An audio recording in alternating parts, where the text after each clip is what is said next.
Hey, this is Zac. And I'm Clint, and we wanted to thank Exo-terra for sponsoring this episode of Colubrid and Colubroid Radio.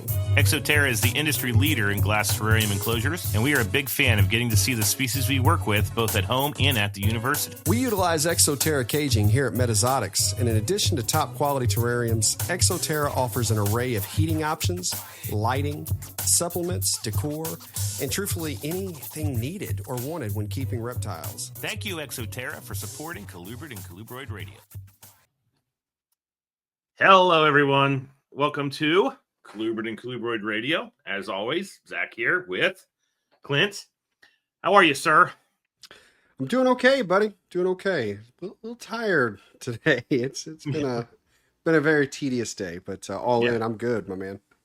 So I have been gone for, I said 10 earlier, 11 days straight. The left for IHS, which we will be talking about, was a great time. And went straight from IHS to the family vacation on the Outer Banks of North Carolina. And so went to Florida, North Carolina, came back, had a couple people overseeing the collection. And of course, when the cat's away, the mice will play. And I don't want to give the impression that chaos ensued, but definitely had a couple things pop up that were a little bit off. So we'll talk about that here in a minute. But and then meanwhile, while I'm away, Wheeling, West Virginia just continues to get smashed by thunderstorm after thunderstorm after thunderstorm. Like last time I was on, I mentioned the storm had just hit. It's now made national news and is basically considered to be one of the larger weather events of the summer for the country. Mm-hmm. And we had another one hit last 5 days ago that dropped 5 inches of rain in an hour, which is insane. Like that's like monthly forecasts normally for our part of the world. And to get it in an hour, like this isn't Costa Rica. This is freaking Appalachia. So I'm just going to say it, that their climate be a changing. So there it is. Anywho, but what are your updates? Then I'll get to mine. Well, I will tell you as far as weather, I had it raining in my house. Oh, neat. Yeah. Okay. So that happened, before I came home from IHS. So the bedroom that you stayed in, there's a bathroom above that. Mm-hmm. And apparently a water line burst up there and drained through that ceiling, through that ceiling fan, onto the floor, all the way down through that floor and into the basement. Yeah. So we basically have had a company coming in, drying all that out. We had to rip part of the ceiling down so they could get in there to fix the pipe. So that's got to be fixed. They had to rip up floorboards and put new ones down, and all that. The carpet's all ripped out. So, yeah, it's going to be a new bedroom for the next time you're here. Okay, cool. So remodeled, updated. Yeah. And the day after that happened, we had a brand new dishwasher that was put in, and within 3 days, pump goes out, water all over the kitchen. Oh man! Through the floor, and now they're having to dry. I get home and Dex is still asleep. Whenever I get up in the morning, I go to the gym. He wakes up. He has to go to appointments. So we haven't seen each other yet, and he texts me, hey, love you. Sorry I missed you. By the way, the house is falling apart. Yeah, I'm aware. Thanks, bud. Nice. So, and Wendy's been, dealing with a lot of this, and she's fighting with I'm just going to say a large home improvement company. I'm not going to say which one. Yeah. But it's been because they're blaming, you're going to have to contact the manufacturer. No, you installed it. I bought it from you. 3 days later, this happened. You're fixing it. Just rah. She's now talking to their attorneys. I mean, it's gotten big. Geez. Well, she's fuming. I mean, and I've told you before, Wendy's, she's one who's fit to be tied. Yes. Mm-hmm. And she's fuming. And then she had to go to this home improvement store to get something else that day. And she goes, I'm going to, and she says it. And I go, listen, if you go to jail, I'm not bailing you out until tomorrow. Yeah. Because I'm going to give you a night to settle down.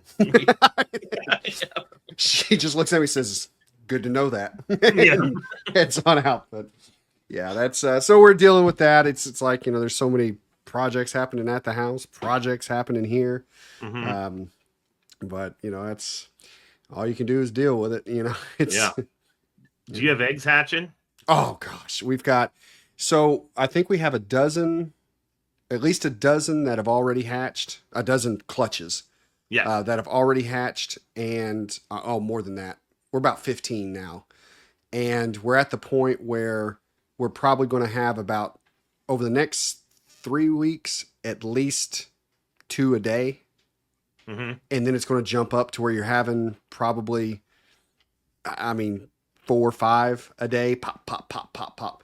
Yeah. And they're still laying. We're over 100 clutches and they're still laying. When Steve puts a list for Corey as far as what eggs to go pull, and he's like, you got 2 of them in North American, you got 1 in Southwest, 1 in Asian, 1 in the ballroom. I'm like, I thought we were done. No, we're not. So yeah, I mean, there's so many that are already coming, and it's fun. I mean, and even though we don't go into ball pythons much here, I have to say, for someone who's not as strong on morphs, as a lot of other ball python keepers, there's a lot of them that hatch out, and I'm like, I don't know what the hell this is. It's I'm gonna have to ask some people because it's neat, it's cool, it's pretty, but I don't know what it is. So, but yeah, it's a lot of good stuff. A lot of good stuff. Cool. I'll share this, and I haven't posted about this yet, but it's very colubrid relevant. I mentioned before, and this is very targeted. I've mentioned before that last year I bred a chocolate black rat snake to a hypomelanistic black rat snake, expecting to get double hets. I didn't get a single normal looking animal. And so it made me pretty confident that either chocolate is a form of hypomelanistic or they're allelic, one of the two. Mm-hmm. Well, this year I bred a hypo white side to a chocolate white side. Same thing. Same thing. So, and these were different animals than the ones I'd paired before, just in case there were hidden hets or whatever. So I'm pretty confident at this point that chocolate is hypomelanistic, but it's a different version, whether it's been line bred or something, because they're distinctly different in their appearance. However, when you breed chocolate to hypo, you're going to get visuals, right out of the gate. That's cool. So that's pretty neat. Okay. Yeah, we have things popping at the school. Our yellowtail Crebos, they're going, which is pretty cool. Mm-hmm. The first of many false water cobra clutches is going. And then a new one for us, northern pine snakes. We bred those for, you met him, Bjorn, went to IHS. His thesis, we needed large colubrids, and we needed baby large colubrids to be an analog for Drymarkin in his thesis. So I thought, well, we got a lot of bulls. I got bulls. We have pines. So Pitchophis is one of our other so-called fast metabolism, large-bodied colubrids. And so I thought, what the hell? Let's try to breed our pine snakes. So they came out. Today was my first day at school, and I was so busy, given that I haven't been there for 11 days, that I didn't have any time to go to the nursery. And it was one of those, like, I'm driving away, and I was like, why the hell didn't you do the fun part of the day? You only did the BS part of the day. So tomorrow, before anybody gets there, I'm just sneaking in to get a look at the babies, because I was pretty stoked about the pine snakes. We've raised those little boogers for the past 5 years, so it was pretty cool to actually get clutched out of them. And then it's a curse. I don't think it's a blessing anymore. I'm going to say it's a curse with false water cobras. When you breed them, if they have the fat stores and they're got good body condition, they will double clutch. And I thought I figured out how to shut them down from double clutching, because I did it last year. And so I did what I did last year. And my ladies were all like, yeah, F you, Zach. You need 175 freaking baby false water cobras in your life. And so they're all double clutching. And to put this in perspective, I think I bred 4 females for a project. And if I would have got a clutch from each, been perfect. But now I got 8. I don't need 8. No one needs 8 clutches of false water cobras. So that's a lot of falsies. Yes. I'm saying this now. If you are listening to this in July or August of 2025 and you're entertaining the idea of a false water cobra, you're one of our listeners and you get through the vetting process, there will be a CCR discount on false water cobras out of my shop, because I'm just looking to get them in the hands of people that will take care of them and give them the lives that they deserve. And that's really it. Because remember, I just do this for the rat bill. So that is a thing. So I have that in my notes. We rarely do our notes, but it says in great big letters, false water cobras, tell listeners. So there you go. That is a thing now. All right. But before we lose our time talking about that stuff, I want to talk about IHS, International Absolutely. Symposium, because it was a wonderful time. I actually think I like this one better than last year's. And last year was our debut for the Advancing Herpetological Symposium, or Herpetoculture Symposium. And we kind of, I felt like for that symposium, which, I kind of led, not that last year wasn't great, but this year was just like cooking on all cylinders, man. I mean, everybody that gave a talk was just bam. Yeah. You know what I mean? It was I had great. lots of good comments. And my favorite thing about IHS is the community of IHS. If you listen to our podcast and you love CCR, you need to go to Colubrid Fest and you need to go to IHS. Because and you're going to see how IHS was an influence for Colubrid Fest. Mm-hmm. That's 100%. Absolutely.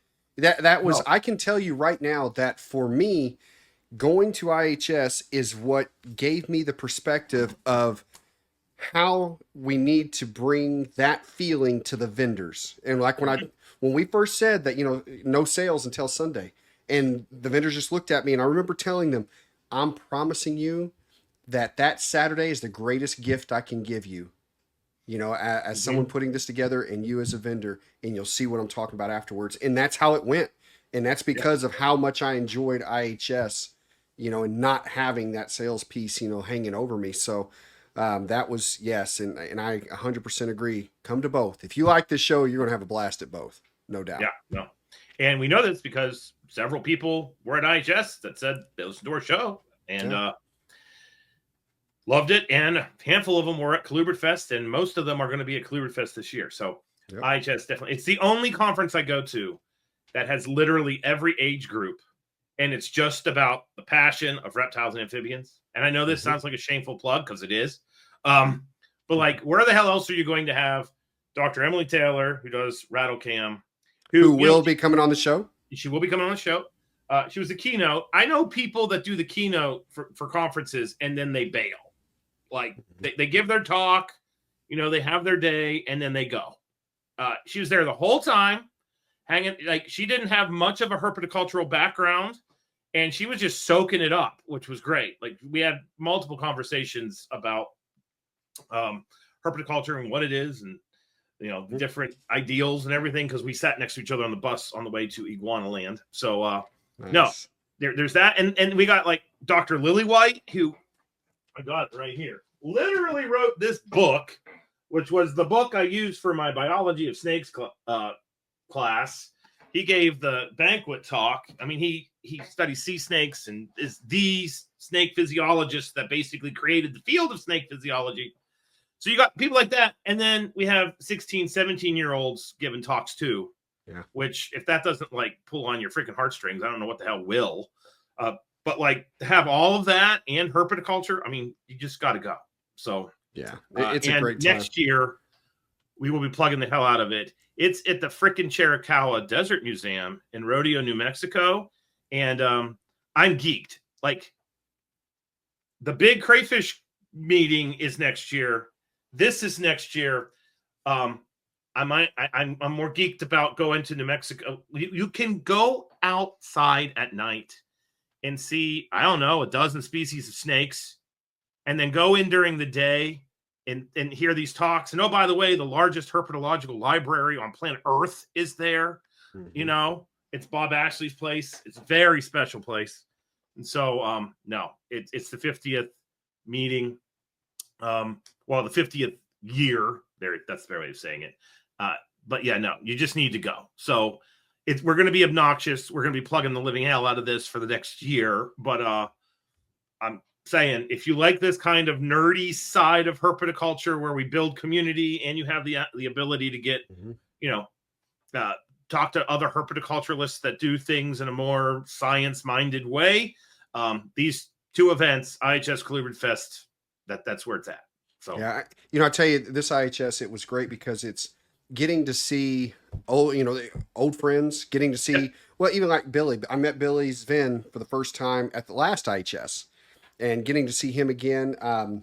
Chris Montross, Kayla Martin, meeting new people that some were from the area. And that's one of the great things about IHS as well, is typically you're probably going to go out and do some field herping. Yeah. And this year we got to go field herp in Florida. Mm-hmm. That was pretty cool. I mean, even though they're invasive, finding veiled chameleons in the freaking bushes, wasn't that awesome? It was awesome. I mean, that was so and it was really weird because the nerdy, pretentious, academic asshole was like, these aren't supposed to be here. And then the 10-year-old boy was like, I just got a freaking chameleon. Like, it was like my brain was exploding. It was so cool, man. It was so cool. And this was the first time I brought Colin to my son came to the meeting, and he's a lizard guy. I got a picture of him with one of those chameleons, and it's like, that alone is priceless because the expression on his face was great. So, and then Montross and I went to the mangrove, and we're able to get salt marsh snakes, the snakes that live in this tank that you all see every day. So that was super cool. And then it was just wonderful. So can't say enough good things about it. But I know, because we're on the board, that the planning's already begun for next year, because this one's going to be an event because it's the 50th year. So put it in your calendar. They're moving it to, I think, July 30th, so it can be during the monsoon. So the herping is the best it can be. So by all means, if you can go to that, you're going to want to go to that. If you're thinking, I can't afford that, well, maybe look at it this way. We all somehow magically get magic money to buy the snakes that we don't necessarily need. So maybe you just take some of that magic money and put it away and use it to go to this meeting, because I guarantee you it will change your world as a herpetoculturalist. There's something to be said about getting away from the screens, sharing oxygen with people that have the same passion as you, and then talking things out, going to dinner, all that kind of jazz. Just a really cool vibe. So that is that. But now we are going to move on to the market update. So that's you. You got it. As always, the market update is brought to you by the Show Me Reptile Show and Show Me Marketplace. Mickey and his team, as you all know, have shows all over the country, and he does a very good job at promoting and bringing people in. So please, if there's a show in your area, get in there, support Show Me, support those that support us, and by us, as we always say, we mean the Colubrid community. So we are at the end of June, and we are now, we're 6 months in here. And we're going to go ahead and do the numbers. We're going to bust out the graphs. We're going to look at some trends, and I've found a couple interesting things. One of which, it's a little, I don't know. I was hesitant on how to say it and if I should. So, but we're going to go in here and we're going to see what's happening here. So, okay, let's start off with the ball pythons and total listings, that we have on Morph Market right now. As you can see here, we continue with this trend of it moving down, and we're currently sitting. Total listings are now at 40,400, and that's down from 41,000, almost 42,000 a month ago. And this is now at the lowest point again, and it was at its lowest point last month, and now we're even lower. Lowest point since we've been tracking this, which has been a year and a half now. And as far as ball pythons, that trend is the same. We are currently just over 28,000 that are listed versus 29,600 last month. So we see this drop. And obviously, as I always say, the total number is going to typically follow the total number of ball pythons until there's more balance in the market. But that balance does seem to be taking place. And we'll go more into that. So let's look at colubrids and how those listings are playing out. So you can see by the trends here, everything is still trending down as it should. And that trending down is still a reflection of animals that are being sold and animals not yet being produced, meaning, we have things hatching, but things aren't yet being listed, not yet ready. We are going to see that change on the next cycle, because looking back, if you look at July to August, you're going to see the jump. That's where it happens, and it's with just about everything that July to August is where it moves. So whenever we hit the end of July, 1st of August numbers, we're going to see where things have started to list and those numbers start to pick up. But just to kind of break it down for colubrids, you got 228 Pituophis listed, 1177 on the corn snakes, 33 garters, 2,366 hognose, and keep that in mind because we're going to talk about that again in just a little bit. House snakes 42, king snakes 854, milks 335, rat snakes 381, all others 216. Man. Yeah, so now let's look at some of this. We'll look at the market share. So overall, the market share, colubrids are at 14%, boas are 11%, other pythons at 5%, ball pythons, now this says 70, but it's honestly 69.5. This is the first time in the last year and a half that this market share has fallen below 70%. It has never been below, and yes, we've only been tracking it for a year and a half, but let's be honest, the ball python market share has not been below 70% in probably 10 years. So that's very interesting to me. It's honestly, it's a good thing, not only because of us seeing more diversity, but for those who are still in the market sandbox, that means that you've got less of them on the board than what were there before. And so we can see some changes here.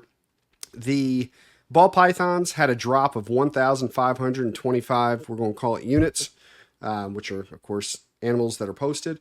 So their market share dropped 1.1 points. You've got other pythons. They actually increased by 160. And so their market share increased by 0.6. Boas, 230 increase there. So their market share increased a point. Colubrids, negative 402 compared to May. It says May and May. I'm sorry, that should say May and June. But that dropped 0.4 of a point. So total, all in with the pluses and minuses there, the overall total dropped just over 1,500. So a 3.7 point decrease in the overall market. Looking up here, you can see the breakdown of the colubrid market. You've got garters still making up less than 1%. House snakes. Yeah, house nose. You like that? House snakes, 1%. King snakes, 15. Milk snakes, 6. Rat snakes, 7. Others, 4%. Pituophis, 4%. Corn snakes, 21%. Hognose, still sitting heavy at 42% of the colubrids that are currently listed. So, what I want to do is, like last time, let's talk about current trends and patterns. So, I have noticed that online business has been picking up fairly rapidly, to be honest with you. I'm getting a lot of attention on things that are posted. The online sales are coming fairly quick. So if that's your main segment that you utilize, or main channel that you utilize to move animals, definitely ensure that you've got things on there because it's working. In-store business. So my local in-store business over the last 2 weeks has slowed. And I don't mean, I knew that it would because of the summer slump that tends to take place, but I'm even talking compared to last year, it was down. Now, this could be micro and not macro. meaning I don't know if that is a national anomaly so much as a local anomaly, because we have had the hottest weather that we've experienced so far this year over the last couple weeks. And so normally, like I said, normally weather events only delay, and they only delay about 2 days, meaning if it's raining an entire week, the first day or two of rain, people don't go out, but afterwards, there's like whatever. And so it's change in weather that affects people. If it's been rainy for weeks and then you get a nice day, people don't go shopping on that nice day because it's the first nice day they had. They want to go enjoy it. But if you have several in a row, then, business just gets back to normal. So that's a bit weird. And I don't know if that's going to be affecting all others in different areas or just around here. Okay. Hognose. So what I noticed with hognose, that is the only animal, if you go back and look on those charts, that has more listed right now than it did at the same time last year. There are more on the market going into July than there were in the market last year going into July. Everything else has sold down. Even like if you compare it to corn snakes, you're looking at corn snakes have a difference. I want to say it was somewhere around 15 animals difference from this point last year to now, which shows, in my opinion, a steady environment, a steady market. So I don't know yet how to interpret that, because it's going to mean one of two things. Either one, hognose is hitting that ball python growth stage still, where obviously ball pythons weren't always at 40, 50, 60,000 of them listed. At one point, they were 10,000. Then there were 15,000. Then they were 20,000. Then there were 30,000. So it may be doing that. Okay. Or that's the positive, if that's what it is. Or hognose may be hitting their saturation point for there to be more sitting there now than what was sitting there at the end / beginning of the next season last year. So it's something very interesting and something I'm going to be paying attention to as time goes on. Same, just like I've always said, it's not that, hognose aren't going to sell or anything like that. It just, we may be hitting a point where the number of them hitting the market is now fully outpacing the number of them going home. Okay. So could be possible. It's not because they're brown snakes. I can't say no. So I can't help but say it is definitely something to be paying attention to when no other category has done that, but this one. So okay. BPs have fallen below 70% market share for the first time since tracking. As we mentioned over there, that's interesting. And August will show the first uptick in number of listings if the timelines were true. That's what we saw last year, and I fully expect to see the same thing this year. So 30 and 60-day advice. You're going to notice this is still in green if you're watching this, because this is the same advice I gave on the last episode. List everything. Right now, if you have things producing, things that are ready early, you will be an early arriver. And early arrivers, you tend to be able to make some quick sales because you're the first ones with those available for the year. So make that happen. Continue to diversify. I cannot stress that enough. It's okay to specialize, but don't just have that one thing, because if that one thing happens to be hognose, and if it is saturation, you start to be hurt. So make sure that you've got diversity and enhance your presence. Continue to stay active on social. Continue to get your name, your business name, your logos, whatever it is that you have. Get out there. Let people continue to know what you have. Now, these next few, they're in a different color because this is new. Post clutch hatching pictures. As you have clutches that are hatching, if maybe you don't have a website, maybe, however you normally are getting sales to take place, if you are active on social media, take pictures of the clutches that, as everything's pipping or a bunch of babies are in the nest or the incubation box, and post them. And it's because it does get attention, and you will possibly get messages from individuals who are wanting that species or that morph or whatever. And sometimes you can make those sales happen before they even are posted, and it's a very good idea over the next 60 days to be doing that. Check listings and websites regularly as a buyer. And what I mean is if there's something you're looking for, stay on top of it. It's once or twice a day. If there's a breeder or a specific company that are working with them, check their website a couple times a day to see if it hits. If it's Morph Market, if it's the Show Me Marketplace, check it a couple times a day to see if what you're looking for hits, because as the early arrivals are coming, like I said, they're going to go fast. So if there's something you're definitely looking for and you want to get your hands on, stay up to date on what's out there right now as a buyer. Check listings and websites regularly as a seller. So one of the things I typically try to avoid is when someone asks me how much my certain animal is going to be. I don't know how much it's going to be until I view how much it's currently being listed for by others, if others have it. The reason I do that is because the market changes. And if I say $300 on an animal, because that's how much I sold it for last year, well, if suddenly everyone is posting it for $250, yeah, I'm going to end up putting mine at $250. However, that individual I told $300 has already moved past looking at me because they're seeing them listed at $250 elsewhere. So I just did that. Bingo. So avoid giving that price until you know this is what they're going to be going for. At the flip side, let's say, this year they're going for $500. Well, now this person's going to expect me to sell them to them for $300 when no, the market's now $500. That's where I'm going to put them, and it makes me look like a liar. So you want to try to avoid giving a price until you have the animal ready and you know what you're actually going to price them for. And it's better if you are keeping an eye on the various websites and listings of animals that you will be soon posting, so that you have a good roundabout idea of, and even if it's not the exact animal, something similar or similar, but yours has this, this, and this as well.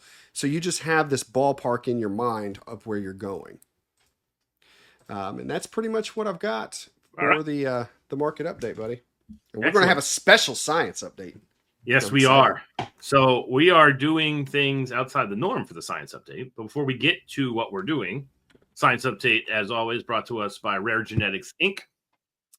Please help Kayla and Ben and company out by sending them your sheds. I know people are doing that. They're working diligently on corn snake morphs and hognose snake morphs, and being able to genetically test to be able to show that a morph is actually exists. I've been working on the book off and on. Actually, the hog book's getting the rest of the week, which is kind of exciting for me, of my attention. But there's a couple morphs that I've been looking at with a critical eye, basically being like, what the hell? Like, this is a thing. And I can't wait to see what Ben and Kayla, once they get those libraries and primers made, are able to do to actually show whether these things exist or not. So get them your stuff. And if you want your snake sexed, and DNA does not lie, you can also get your snake sexed via their testing that they do, looking at the DNA, because they simply look for the number of sex chromosomes and the different types and determine your sex that way. So if you're working with samnophenes, which we've talked about on here before, Kayla works with false cobras all the time. Those guys are very hard to sex. So you have to wait for a shed, look for a little hemipenal bulge. Well, if you send that shed to Ben, he can tell you what sex it is, and you don't have to look for hemipenal bulge. So you get to have a normal evening. Okay, so with that being said, science update. This episode is unlike any other we've done. We're not talking about a journal article. We're not talking about a book. We are actually bringing to the stage IHS president, friend of the show, former guest, Mike Clarkson. And while we all know him for his herpetocultural endeavors with snakes, some of you know, some of you don't. Mike kind of has the dream job of many of us, which is he's a producer for television and does a lot of natural history based TV. And he has a show coming out on Netflix on the 4th of July. And while it doesn't at face value directly involve snakes, the concept of the show is fantastic. It helps predators across our planet. And it's kind of a really cool spin. He talked to us about it at IHS, and we saw the clip for it. It's been on social media. Some of you know what we're talking about. But he asked to come on and tell the listeners of CCR about it because, as you'll soon learn, while it's not about sharks now, it's not about snakes now, future versions of the show could potentially involve our favorite animals, snakes.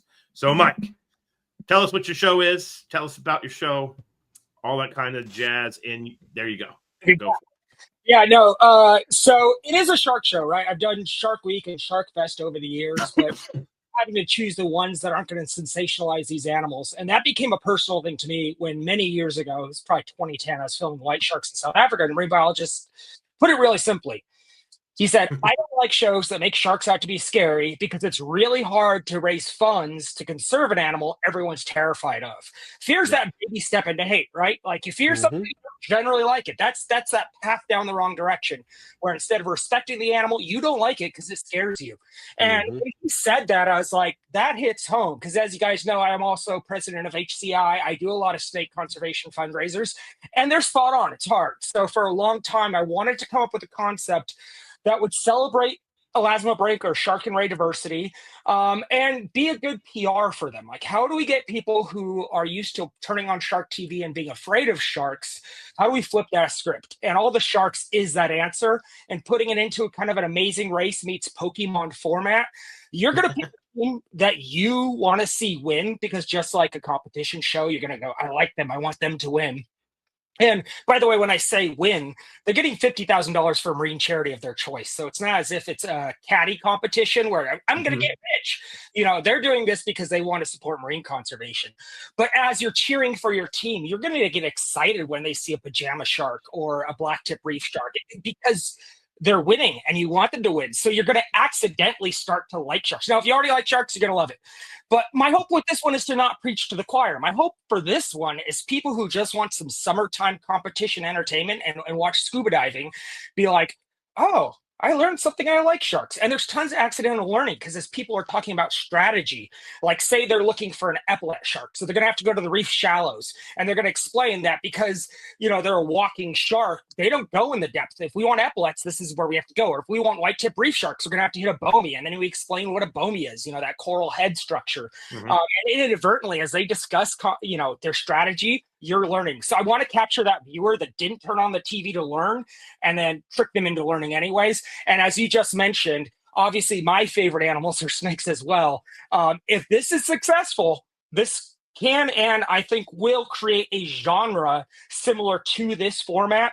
And of course, snakes would be my very next pitch. I mean, I shouldn't say that, but I will say that. Everyone who knows me knows where my heart and passion is. So it's not a surprise. Obviously, we got to, you know, this has to be a hit. And I guess to that point, I've caught myself saying this a lot.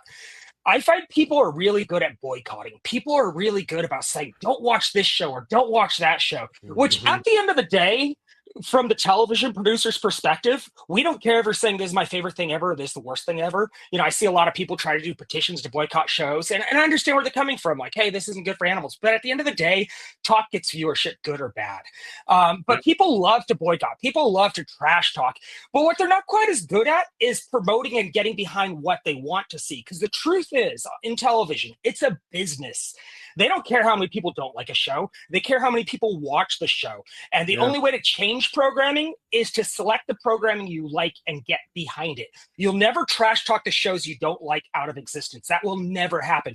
But if they see a show like this, that's shark positive, predator positive, educational, family friendly, it's not catty, there's no drama. We're not out to make this Jaws in the 50th anniversary of Jaws. Good timing there. You know, we're out there to just give the show that a lot of people have said they wanted. A lot of people have said, we want a show that celebrates animals in a fun way.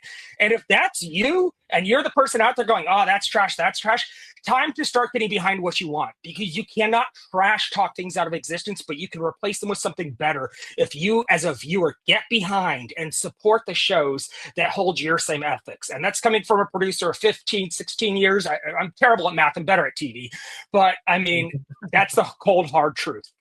Yeah. So I like this concept, and love it. So a little bit about Zac and Shark Week, which you all may not know. I was 8 when the first Shark Week came out, and I think it was in 1987, plus or minus a year. It was like right around then. I distinctly remember being 8, going down to my TV at 9 o'clock, and was like, what the hell is this?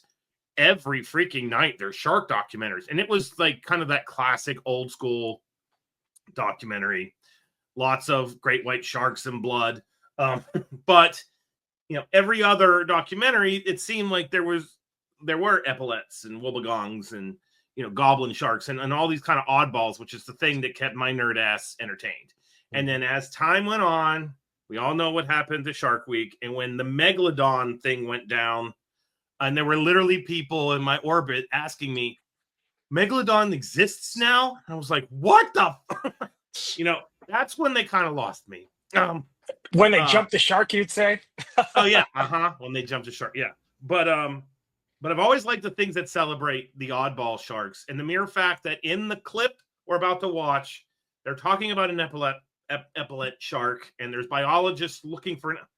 At that moment, you got me. You hooked me at that point. And that's when I was like, okay, I can back this, because the oddballs are getting. I mean, it's literally about finding all the sharks.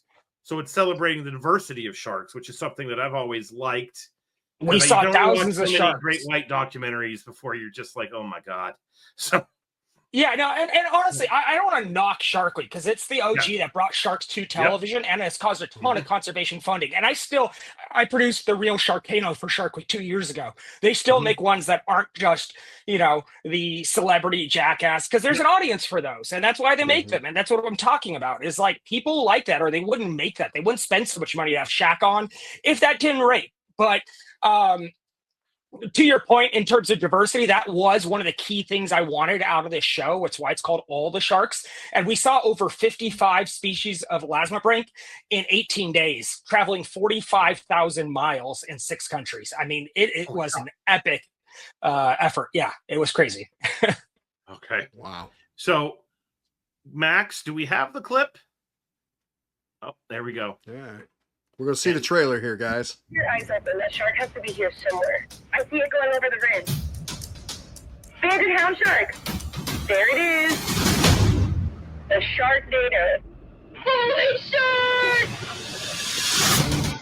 4 teams of shark experts. 6 locations. Their mission? Find and photograph as many sharks as possible. Without any further ado, let's pin up and head out! Every shark caught on camera earns you points. The rarer the shark, the more points you earn. That's an epaulet shark. Kind of look like snakes, and they actually walk. Hammerhead. So cool! The team with the most points earns 50 grand for their chosen charity. The respect I have for sharks is huge. We got determination, and we're not going to quit. I'm a marine biologist, and so that's got to give us a competitive advantage. It's not going to be easy. I'm seeing a lot of fish. Yeah, but fish don't score points. Come on, sharkies. These waters will push your skills to the absolute limit. Yeah, the curve is ripping. You ever get the feeling you're being watched? Tiger shark. Someone's got to be the winner. Someone has to be the loser. Let's go, let's go, let's go! It's all or nothing now. This is good, hey? Cutest shark attack ever. Like, this is another level. To win this competition, you can't just find some sharks. You have to find all the sharks. All right. So there it is. We back it. We back our good friend Mike. Absolutely. So with that being said, any final thoughts there, man? Is it just simply watch it and that supports it because of the algorithm? Yeah, watch it. Tell your friends about it. Like, if we want programming that's animal positive, then we as an animal community have to support that. And this is the first step. If this show's a runaway hit, that's going to open doors for, predator positive snake programming and crocodilian programming. I like to tell people right now, it's a kind of weird spot for nature programming. There's not a lot of hosted shows with people and animals being made. And so many of us got into animals because of the Steve Irwins, the Mark O'Shea's, and Jeff Corrins. And there's no market for that right now. So the success of this show, obviously, I'd love to go make more seasons and spinoffs, isn't just that. The bigger picture is that for television programming in general, I think we should get back to that. We should start sharing that, because for people of a young age, that's influential, and we need that influence now more than ever. And that's it. Ding. And we can get behind that. So 100%. So that's our science update. Thank you for coming on, Mike. We wish you the best of luck, and I certainly thank will you guys. the hell out of it. So awesome. Hope you like it. Good seeing you, right, buddy. Sir. Take care. Good seeing you. Have a wonderful night. You too. Okay. All righty. So, guys, how cool would it be to watch on Netflix all the snakes and, an epic herping show? That would just be great. And how cool is it going to be to watch a shark series that celebrates their diversity instead of them ripping people apart and how they hurt people? So, like, predator positive stuff, we're behind that 100%. Absolutely. And so that's why we decided to have him on to support that. How much fun would it be to start a petition to have the CCR guys as one of the teams? Yes, on that would be snake, great. On the snake field herping. Show, so. That would be hysterical, wonderful, and It would be amazing. Yes, it would. Okay. So. All right. So now our guest tonight is. Well, you do the ReptiChip thing. You got it. As always, our guest segment is brought to you by ReptiChip. ReptiChip, as we all know, is making some great products over there. We use it here at Metazotics for so many of our animals. Zac loves to use it for incubation, and it's always wonderful. It's always top quality, and I know that there's others out there, but ReptiChip, hands down, is next to none, when it comes to the quality. So please support ReptiChip. If you haven't tried that product yet, I certainly would. If you already have, you already know why it's great. So let's keep it going. And thank you, ReptiChip, for sponsoring our guest segment. Heck yeah. You want to go ahead and introduce him? Yeah, I'll do it. So our guest today is the one, the only Dennis McNamara. Many people know Dennis for his work with pythons, but he's also a colubrid keeper and has informed me. I listened to the show, talked to him at a tag meeting in Norfolk last year, I guess it was. Said, you got to come on the show, man. And it's been a freaking year, and I felt a little bit like a a-hole for not bringing you on sooner. And I thought, yeah, that's definitely happening. So tonight is Dennis's night for CCR. So with that being said, how you doing, sir? I'm great. I'm glad I'm finally here. Yeah. Yeah. We're happy to have you too. This is going to be a fun one. So our standard issue question, which I know you've answered on other shows, but new audience with the Colubrid people is How did you end up where you are? Because to give people a background, you work at the Virginia Zoo. What is your title there exactly? Because every zoo has a different term for lead keepers, curators, assistant curators, managers, like all that kind of jazz. So what's the deal? How did I become an assistant curator? Yes. Is basically what you want to know. Yeah. So I was a reptile keeper. The long and short of it is I started keeping reptiles in high school. Probably in that age is when I was able to convince my parents to do that. And then I started working in a pet store at that point in time. I went to college and I wasn't sure what I wanted to do with my life. And I was working there for a while, and I managed this pet store through college and after. And then one of the guys from the zoo at that point in time had come in there and was like, you should come work for the zoo. And he brought me an application and I filled it out and he turned it in for me. And that was in January of 2000. So, so I've been at the zoo for 25 years now. When I first went in there, I kind of did a little bit of everything. And then I was an elephant keeper for the first 12 years or so. But I also would go over and help with venomous and help with some other reptile stuff.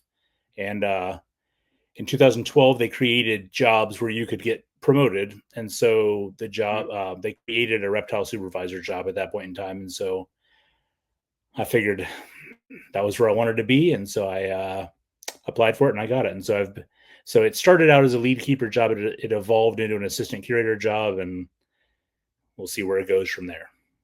Fantastic. That's great. That's cool. We're going to get to zoo talk, but I'm going to ask the zoo question right now, because this is just something that I've always wondered about.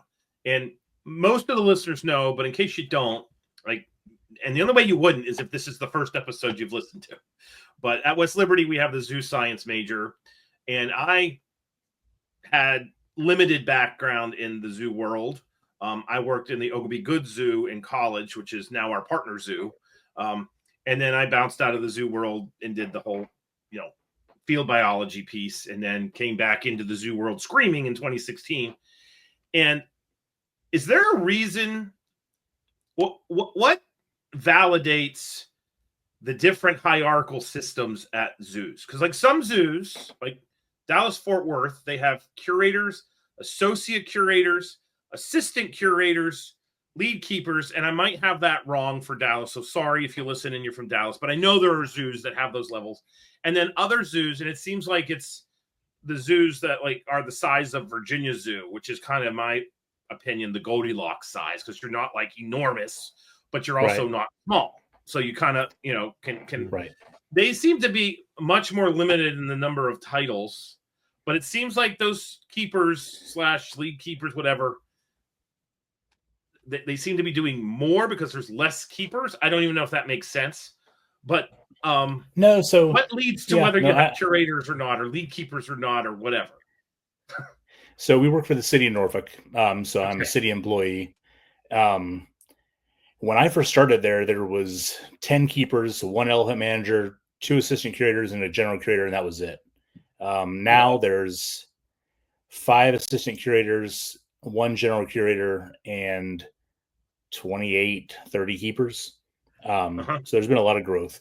We only had 1 middle manager job at all until 2012, and then we created 6 at that point in time.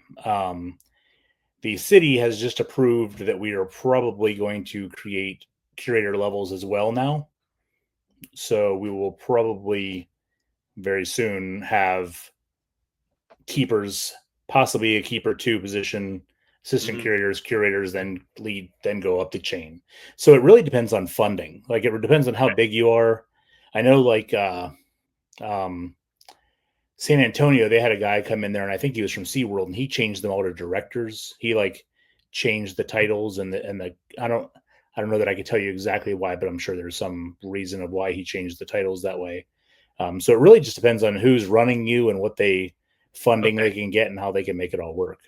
But that's a question that I've had, because every time I get introduced to a new reptile team at a new zoo, I am kind of okay, are they keepers? Are they curators? Are they not curators? Do they have curators? All these questions are going off in my head, so I don't. Yeah, and so the way that I work it too is I work in the area most days in the morning, and then I work there till lunchtime, and then I'm on the computer in meetings or whatever else in the afternoons. They have the days here or there where I don't go down there at all, but not very many. If we were to create the curator jobs, it probably would be more of an office job with a little bit of time in. So it just really depends. We're not really staffed that you couldn't go down there at this point in time. Gotcha. If we get this extra position and that all works out, then we would be staffed to be able to do all that kind of stuff. So are the assistant curator positions, are they over different departments? We have, so we have one's over Africa, one's over Asia, one's over birds, one's over herps, one's over the farm, and one's over our program animals. Gotcha. And so everybody has their own team, and they're all varying sizes. They go from 3 up to 7 or 8, I think. Gotcha. Okay. No, that's just something that's always, it's more of a fascination. What's the hierarchical system at this one? It just reminds me of Game of Thrones and all the different cultures. Each zoo is its own culture. I have friends that they're an assistant curator somewhere else, and they don't go in the field at all. And then they have a curator as well. And I'm well, what are both of you doing? But but it just depends on what AZA has made it so there are so many checks and balances, and welfare assessments and whatever. Like you could really, so I mean, I could see how you could be on the computer all day long if you're doing all of the things. It just, they've made it so there's a lot of CYA stuff in there to make it so there's, you know, no way that you can't be doing it. I don't want to say right, but like, you know, so there's a lot of things to show you that you're doing everything you can to do it correctly. Okay. Didn't mean to off-rail us with a zoo question right off the rip. So I'm here for. But that I knew I would forget it, and I wanted to ask it. So, and I know that there's probably people listening that would be interested in that. So, okay. So back to private keeping. But so I want to kind of take it from the beginning if we can. I always like to hear the full backstory. So, Dennis, how did you get into reptiles to begin with? Like, where did it start? How did it start? Who was with you? Whatever. So I would say, like, when I was a kid, I don't even know what the ages of what things were, but like we had found a box turtle in the backyard, and we had taken some fence posts and made a pen. It was like 8 by 8 by 8, like, and I had 2 box turtles that lives in the backyard. We used to go, there was a pond close. We would go catch bullfrogs and keep them overnight, and then be like, oh wow, how come there's less today than there were yesterday? You know, we would do stuff like, we would find stuff like that. And, you know, it really didn't kick in for me until high school biology. So high school biology teacher, I had Mr. Rhodey was his name, but he had black rat snakes, boas, a rose hair, tokay, all in the classroom. And so it made it so I liked it. I appreciated it. I would look at it, whatever else. And then during that year, I was watching some David Letterman episode with my parents, and he had, and I don't remember who it was, but he had somebody on that had a whole bunch of reptiles. And I was like, it's happening somehow. And so I pushed. I don't know. I was a pain in the ass probably for a while. And I convinced my parents to let me get, my first reptiles were leopard geckos. So I got 3 leopard geckos, and really it kind of spiraled from there. You know, it really, you know, they wouldn't let me have any snakes for the first few, like, till I was out of high school. But like, I had iguanas, savanna monitors, black roughneck monitors, water dragons, Chilean dwarf tegus, which I would love to get again. But those are great. All kinds of different stuff I had, you know, and then I bought some bearded dragons when I was, I want to say like a senior in high school, so like 93-ish. And that means I'm old, 93-ish. But I want to say I paid like $175 for a bearded dragon, something like that. And within a year and a half, whatever else, I started making those. And my parent and I was like, I made some money. And then they were like, well, if you do that, then you can buy a couple snakes. So then I got into carpet pythons, and that's how it kind of evolved. And then I moved out shortly after that. But by the time I moved out, I had carpet pythons, maybe a green tree python or 2, diamond carpet crosses, and then a plethora of lizard stuff. But the lizard stuff kind of phased out as I moved out. Okay. Any reason why? I'm curious on that one. I don't know that I could tell you that answer. I'm gonna have to go back and ask myself that question. I don't know. You know, I moved into a house where I had reptiles in my bedroom, then I had 2 big cages in the living room. It might have just been a factor of space. I don't know that I could tell you, you know, because like, I don't know, I had water dragons for like, I don't know. I don't know why I would not have taken them with me. It must have been a factor of space. I don't know the answer to that. The reason why I ask you that is my son, Colin, he's a lizard guy. And he asked me when we were driving actually from Raleigh to the Outer Banks after we've flown into Raleigh. And I was a lizard guy in college when I started. I had monitors out the wazoo, and he just asked me, well, why don't we have lizards now?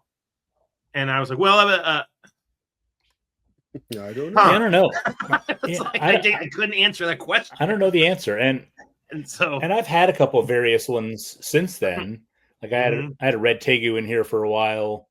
My kids like that. We have a crested gecko in the front that my wife uses for work. She teaches at a science lab at a local elementary school. I don't know that I know the answer to that. I'll tell you what, I can give you the answer. They're What's more that? work. That's probably they're more work. I mean, you can have 50 snakes and be able to take care of them in a matter of like an hour and a half, you know, a week, maybe 4 hours tops. But if you have 50 lizards of various species and various sizes, they're expensive because of the food intake. You have to work with them more often as far as, you're not just feeding them once a week. Stuff like that. That's why they're more work. All right, well, there you go. I always say though, when I was a kid and I was breeding bearded dragons, there's probably, I don't know that there's anything else that I've done that I had such a return. Now there's like feeding those babies is a lot, but I'm always like, why didn't I ever do that more as an adult? Because it really was, but it is a lot of work, and the babies are machines. You got to be feeding the heck out of them, and it would, I'd have to take up this whole place to do it. But like, yeah, I don't know. I kind of always wonder why I haven't gotten back into doing that, which I think my kids would probably really like it. So maybe one of these days, who knows? All right, cool. Okay, so go for it, Clint. I was gonna say, so you moved into the pythons. Yeah. And I know that kind of became a special place for you. That's what you're yeah, but also like, in the sake of this show, like when I first, within 1 year of me moving out, I had to move somewhere else. And when I lived there, I had Sonoran gopher snakes and creamsicle corn snakes, and so in that first couple of years of, I would say, sub-adulthood, I don't know that I was really an adult at that point in time, but I was like 21, 20, something like that. I did have a but collections were different then. I had 20 snakes and it was like, oh my gosh, how am I taking care of all this stuff? Now I'm like, I wish there's some days where I'm like, I wish I had 20 snakes. I just don't know how to get there. I have no idea how to do that. And then I'll find something else I want, and then I'm just going the other way.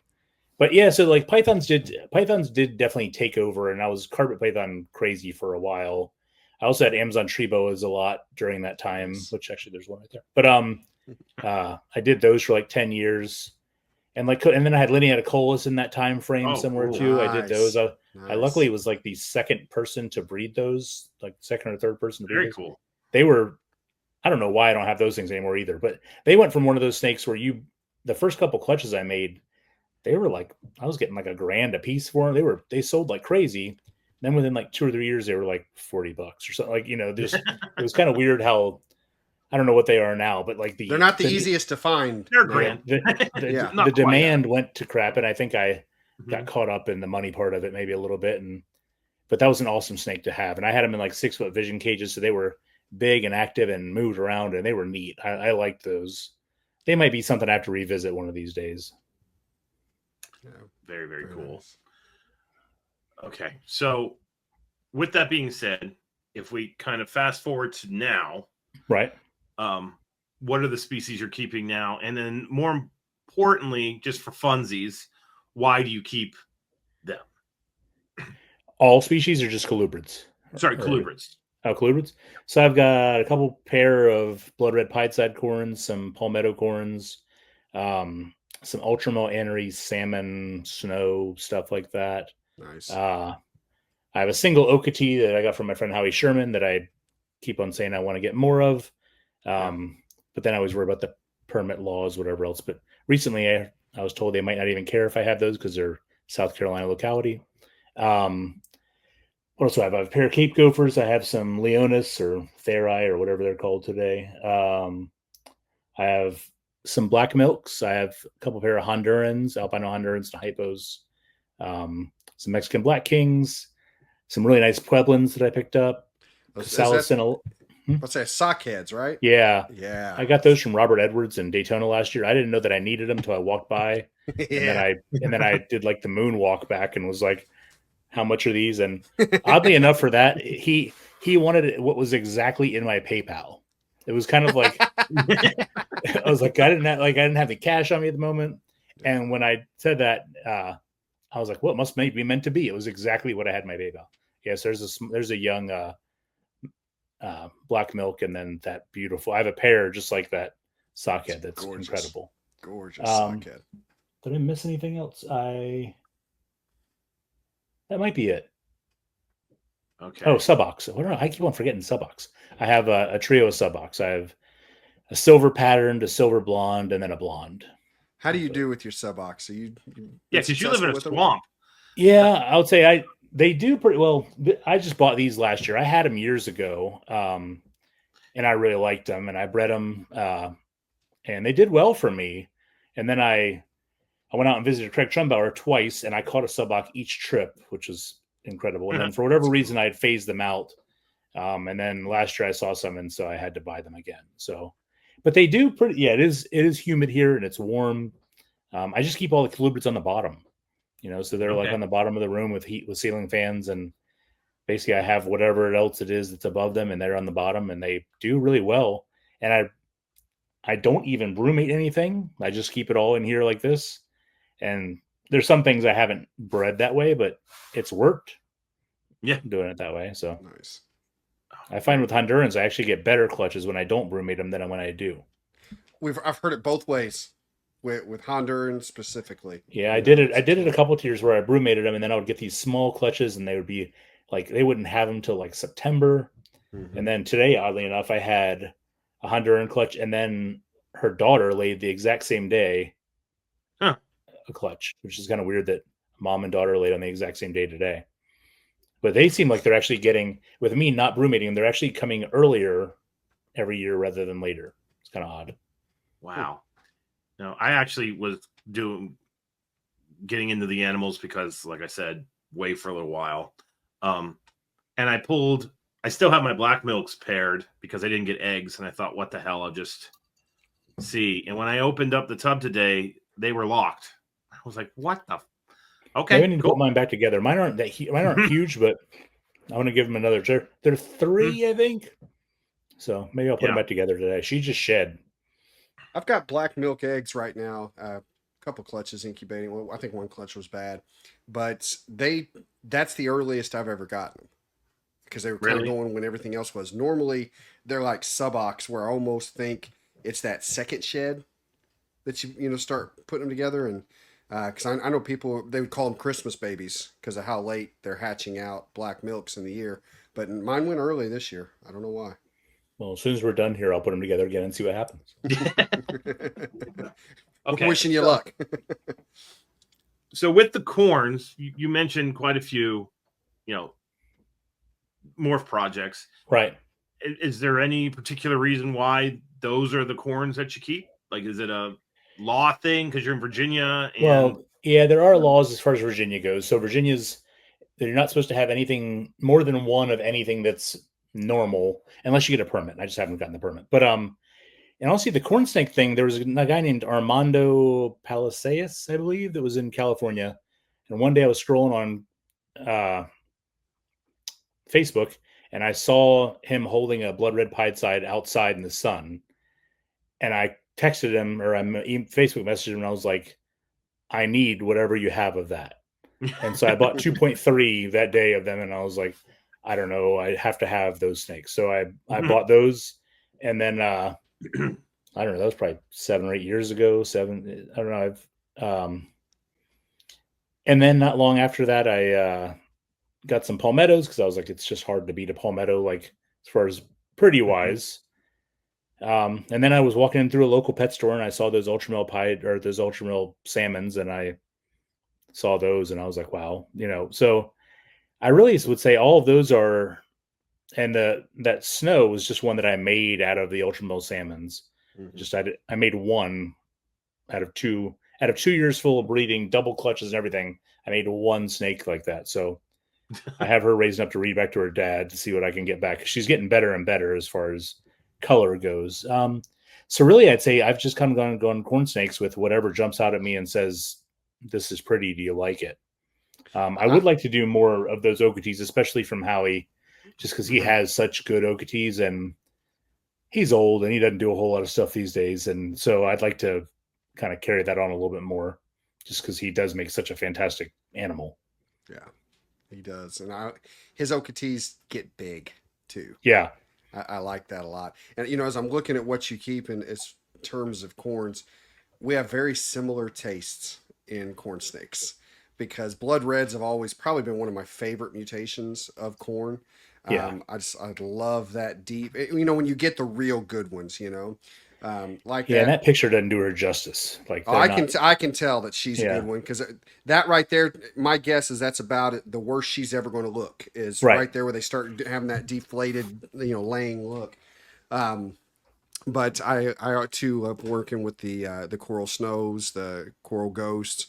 in Okeechobee. I mean, so yeah, seeing those 3 pictures right there, it's we have one brain there when it comes to corns, my man, because that's Yeah, that's I mean, you good, guys just got to good go with lot. what you like too, and those all jump out at you. You know, they really, I don't know, they really jump out at you. You know, I talked to Trumbauer a good amount, and he has some weird, crazy corn snakes that I wouldn't mind having too. But he's done some multi-het breedings from Lee Abbott that have produced some crazy green and orange corns that he's made. And I don't know, I might venture into a different color, but everything's been really colorful is what I've liked, you know? Mm-hmm. Very cool. So you don't like brown? Am I hearing? Well, you know, I say you don't like brown, but I do like everybody always gives me crap because I breed a lot of Macklot's pythons and olive pythons. They're always like, you like all these brown and gray snakes? And I'm like, I really do. You know, I like brown. I like them all. That's the problem. I like them all. I do it all day long. I come home and then I do it all night long. Yeah. And like, I don't know what my problem is, but it's just like, I would say like the quest for learning with it and doing different stuff and trying different stuff, you know, and if you talk to my wife, it's trying different cages and setups and racks and whatever else. And I evolve that stuff as much as I do my collection, because I'm always like, oh, I'll try this for a little bit, and then I like it or I don't like it, or, you know, I've gotten to try it all, really. No, I get that. I can't tell you how many times in my life I've spent 3 days doing complete bedding changes to something else. The whole room we're doing to this now. And then you do that for a year or two and decide, now we're doing the whole room in this because I think this is going to be better. And then not to upset your sponsor, but I went all Reptichip, and then I went all Aspen, and now I'm in the process of changing to. I have some Aspen still, but I'm changing just to Cypress to see how Cypress goes. And I'm like, at work we do it, and I do it here, but like for whatever reason, I get some mold in different things depending on how things are. If I have, and we do a mixture where we do fiber chip and a little bit of sphagnum with it, or oak leaves or things like that. And we do that at work a lot, and it works really, really well. But I've tried it here, and I think just because I have stuff in tubs, the tubs, it doesn't work so well in. Like there's not enough airflow for it. Mm-hmm. So yeah, it wasn't until honestly coming and opening Metazotics and having the different rooms, you know, so all that in the space where I use so many different substrates now, where it's really, I've been able to start catering it more towards the species specific than, you know, just the ease of the room. So we use a lot. I mean, it's, you know, for a lot of the arid species, it's, before it would be nothing but aspen. And I still use a ton of aspen for a lot of things, but now we've been using like a lot of sand and like a jungle mix kind of, basically kind of a peat moss, mixture of that for a lot of our arid species, and you know, it's going great. So yeah, it wasn't until the last 3 years where I've really diversified what I'm keeping them on. Where before it was all everything's this except maybe these 10 get something different because of what they are. Yeah, I've started doing a lot, especially Colubrid wise. Like all my corns are on aspen with a Tupperware in there with cocoa inside of it. Yep, so that way they have like the humid area they can go into, but the rest of it's dry. Which seems like they seem to actually a lot of them just go underneath it. They just sit underneath the box. They almost don't use either one. They use the plastic. Yeah, they use it when they're going in the shed. It goes soak in the humidity then. Yeah. You know, and I mean they use it to lay, but I like having it in there just so it's like they have somewhere that they can feel comfortable. We're in the process of renovating our house, and I'm going to adjust how my snake room is, and I kind of want to put I want to say like a viewing area in the front, just like have it like sectioned into 2 rooms kind of thing. And so I'm debating on if I'm going to go Exo-terra on racks, or if I'm going to do animal plastics cages or these reptile basics cages, or what I'm going to do. There's just too many options. Like, I don't know. I don't know what the right answer is. And we do a lot of that at work. And like I would say cost wise, they almost, depending on what you do, it's almost all the same. Yeah. So, yeah. But I don't want to do it 5 times, which is what I do. Like I want to do it once. So along those lines, since you were talking about the experimenting and you do it one way and then you do it a different way and then you do, that's definitely in the ethos of our show. Is there something that you have found just for funsies, like, because you do keep the pythons, you do keep the colubrids, and one of the things I always liked to, like when we had Owen on, we talked about the difference between pythons, colubrids, in your experience. Right. Do you see a difference in preferred enclosure types between the pythons and the colubrids, or is it more preference for you working with them?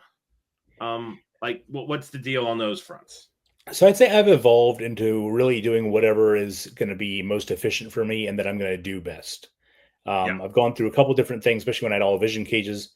Things hang out in the lips, harder to like. I've done more rack keeping other than tree boas for most of everything. But I have tried to size up everything because I found that like the bigger the area, like I can still give them the same thing they would have in a cage, but I can give a bigger box with more space, because then if they poop, it's not as big of a deal. They're not painting the walls or not whatever else. So if I can give them more space, and I'm also like, I use a lot of these those ARS side-by-side racks, and I have like the ARS 4-foot racks and stuff like that. So I try to do like, if I can have a rack that's bigger, that I can provide those different zones in kind of thing. You know, they've got heat in the back, they've got somewhere they can get into that gives them that. If it's something that climbs, I give it a cage. If it's something that's going to be underneath, like my milk snakes, I do like these Super 70 tubs, and then I take, there's a piece of cork that's like the size of half the whole bottom, and I do that diagonally. And so basically I do those on mulch of some sort, whether it be cocoa or cypress or whatever else, and they just live kind of underneath there, and they'll lay eggs underneath there. And that way I can, you know, they just seem to do really well like that. So I've just tried to figure out whatever it is that works, and also that I keep up with best, you know. And so that's really where I'm at. So I'd say I'm at bigger racks with more space, with multiple options of bedding usually in there. And then like even the bigger, like with my pythons I use, which I can't find anymore, but they have like a Sterilite tub that you could lock the lids on. I put those in there with a hole cut out in the top, so that way they kind of go in. They can sit on top of it if they want. They can go in it, and then it's humid inside. It's aspen on the outside. Well, cool. Dig it. Is there ever been a colubrid that you thought keep it like A, and then with your experience just kind of learned I was wrong, I should do it like C? You know what I'm getting at with that? I would say the Lineaticolis, when I had those, they were something that I kept in racks, and they just were big too. And I couldn't find anything, although maybe those big ARS tubs would work for them. But like I just found that I just wanted them in cage. Plus they were out and moving around, and they just needed to be in a cage for me. They just needed more space, because I always thought they were like a Subak on steroids, you know, like, I don't know, they're just like a big striped moving. Really for me, most of it is that they use more room than pythons do. So like for the most part, so it's really just about making sure that they have enough space, because really if you have stuff crammed in there, it just becomes a mess. And then colubrids produce a lot more of those little like corn snakes, for whatever reason, like they poop once and all of a sudden you have some sort of flying something in there, whereas it doesn't happen with other things. So I just try to make it whatever it is that I can have it, so I can clump, get it out, change it out every so often, and then kind of go from there. So really I would say rack keeping has worked really well for me with them, but more space for them. And that's why I went with these, like, I wish they had like these tubs, because they're the Super 70 tubs that Reptile Basics has. So they're pretty big, you know, they're pretty good size, and stuff seems to fit in there pretty well. Yeah, most of your common colubrids that are kept do just fine in those, you know, big Super 70, CB70 tubs. I agree with that too. And what I'm finding is there's, so to your point, you just said that, you know, like the pythons don't use the space as much. And I think that right there is something that if we get too hung up sometimes on just the size of the animal, rather than how do they use their environment, you know, because a 4-foot king snake uses more of their environment than a 5-foot ball python.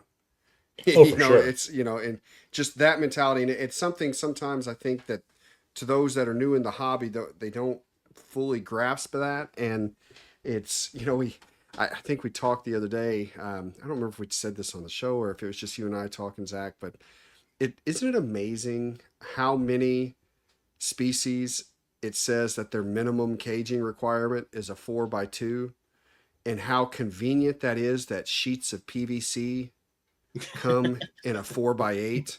You know, miraculous. You know, so it's things like that. So I like that you made that statement. You know, that they're using their space more. So yeah, and I'd like to do more stuff in the. So what I also found is like with these, I don't know what they're called, the 8614, whatever those ARS tubs that are the side by side ones.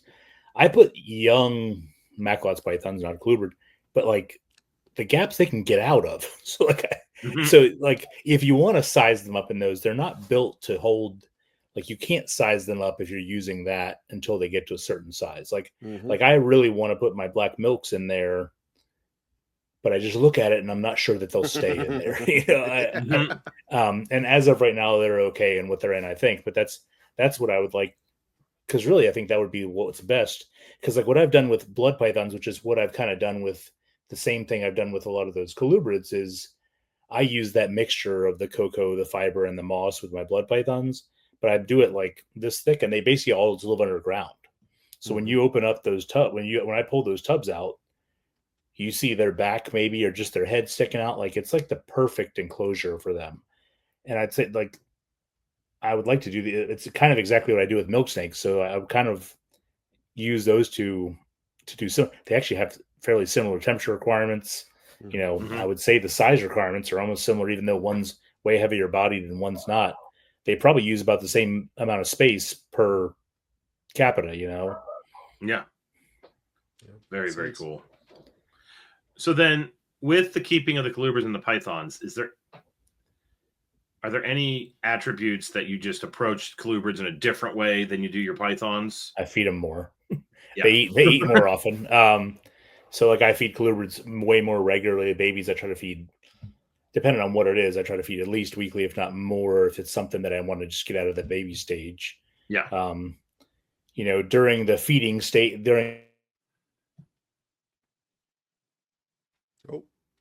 the feeding time, I'm doing at least weekly feedings on the colubrids, whereas like pythons, I haven't fed half these pythons in 3 weeks, you know, so I just don't feed a whole lot during the summer, and then I feed heavy in the spring and in the fall, and then the winter I hardly feed at all. So the colubrids are more maintenance, I'd say, more, you know, I'm in there a little bit more with them.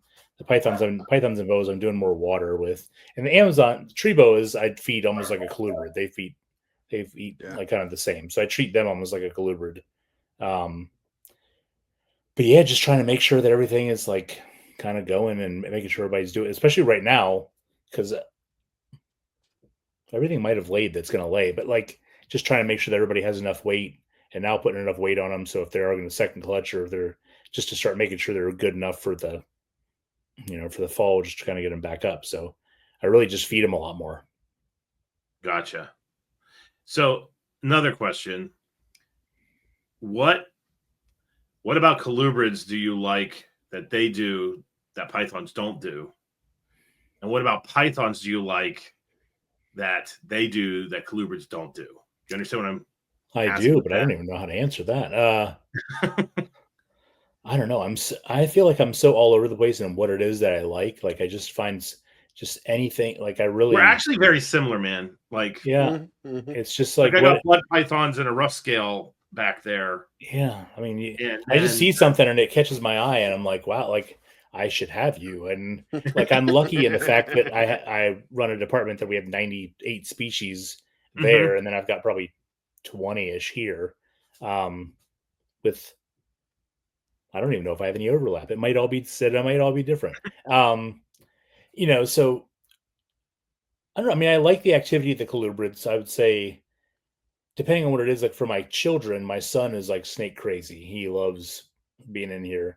The colubrids are too fast for him. He's 6, so he's like, it's like he'll like want to touch it, but he's like kind of apprehensive. Whereas I don't really let him touch anything other than ball pythons. But he can go in and grab anything and sit down and hold it and say, "Take my picture." And so I mean, I think that aspect of it is kind of nice because I had that I could share with him a little bit.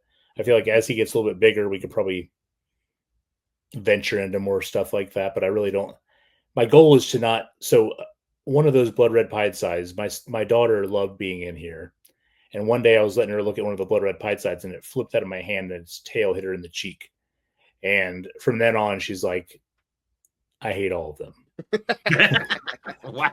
So, and she still is like, is that one still here? Is that the one over there? Is that the one that got me? And I'm like, baby, its tail hit you in the cheek. It wasn't even like, it didn't do anything to you. It was just like, it like flopped. And so I'm really I spend a lot of time trying not to have that happen again. Because it really affected her wanting to come in here and be comfortable. And he just went like, I'll be like, hey buddy, Jasper, we're coming to look, we have some eggs to find today. And he's like, let's go. And then he'll be like, can I pull them out? Can I? And so I'm really just trying to, whatever I can do to cultivate that, to keep him going. Yeah. His first day of zoo camp today, actually. So he got to go to camp today at the zoo, but, whatever I can do to keep him going is what I'm kind of doing with a lot of that at this point. Gotcha. Nice. But I don't know, I just like, I don't know if there's anything more that I like about a Colubrid versus, although I'm one of those guys that, and I think we all are this, but I definitely am like, if I get one, I wouldn't mind having the set kind of thing. Mm-hmm. And so like when I've had Hondurans for quite a while, and I've produced a lot of Hondurans over the years. And I was like, I'm just going to stick with that. And then next thing you know, I had some Casalas. And then I got those Pueblans. Then I got the Black Milks. And I'm like, in my head, I'm like, ooh, should I get some Indians? Should I get some? And I'm like, Stewarts? Like, what, like, where does it end? And so and how much of that is like a psychosis versus like just kind of seeing how different they are. Mm-hmm. So I would say that's a lot of it is just like whatever the available. And like, I really wanted to get into Arizona Mountain Kings or Nablaki, because you don't see those as often, which I know I've seen some at Tinley from. I know a guy. But yeah. But then I also worry about my room is hot, so like I have to put that stuff all at the bottom, so I kind of stay back on those because I worry about that being an issue. Which if we do this other thing, then maybe it won't be an issue. But like Nablaki were like, I don't know, when I was 20, 30 years ago, they were like the pinnacle of pyros at that time, and now you don't see very many of them, and I just think it's too pretty for it not to be something that's out there. So I feel like I also find myself doing that. Like I had this when I was going through reptile names and whatever else, I had this idea. I was like, I should name myself like Vintage Herps or something like that, because I was like, all the things that people forget about, like right now house snakes are like, seem like they are the rage of whatever's coming new. And in my head, I'm like, man, I need to find locality house snakes, because in 5 years, you probably won't be able to find a locality house snake, And so I'm like, that's what drives me a little bit, is like, can I find that thing that might go away, and could I be the guy to keep it? That's cool. That's what happens in my head a lot too. It cycles so much. I mean, there's things like I kick myself for getting rid of brindled black rat snakes 30 years ago. I had a lot of black rat snakes. I loved black rat snakes, and I got scared of the laws, and so I got rid of them. Yep. And that's just that one particular morph is so hard to find now, in that species. But I'm with you. Whenever I was young, I mean, that Nablaki were definitely the pinnacle. And so, yeah, as soon as I was able to get my hands on them, a few years ago, and coincidentally, one of those 15 clutches that have hatched so far this season. Or a nice clutch of Nablaki. Nice. So, I don't know. I might give them a try this year. That might be something that I'll have to do, because I just think it's such a nice looking animal. It really is a nice looking animal.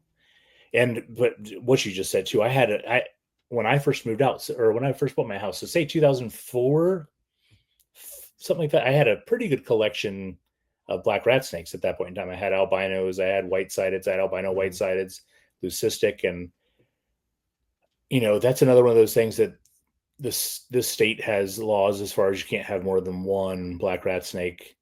And then I was like, man, if I make hets of any type, I'm going to be... Yeah, that's a problem. Like, so then I'm like, but I don't want to just line breed all this stuff to do. Like, the idea would be go find some, actually, when I lived there, I was putting the garage door open one time and a baby black rat snake fell out of the garage door. And I was like, must be a sign. I've got to raise this thing up. And so and the black rat snakes here are really nice black rat. Oh, and nice. And so I did that and had that. And then I was like, what am I doing? Am I going to get like my job, my whatever else? I can't have anything that makes me eligible to get busted in any way. Mm-hmm. So then I got rid of the whole darn thing. And I kicked myself over the black rat snakes because like, they're a snake that I think is one of the perfect bigger captives. Like it's just I've said that many times. Good quality, handleable, eat well, big babies. Like it's a great snake. I don't know that. Maybe I should convince myself into getting those. I've been dwindling my ball python collection somewhat, or I keep on saying that, but it's been dwindling somewhat to make space for other things. It's just harder to do than it seems. And so I'm like, if I got rid of that, could I put that instead? That might be a thing I'd get back into too. Yeah, I wouldn't blame you at all. What? So you seem to have a pretty diverse collection now. Like it seems to be fairly mixed. And is that? Yeah. I guess this is more of a community question than a species. Because I will say for the longest time, I didn't know. Like I knew.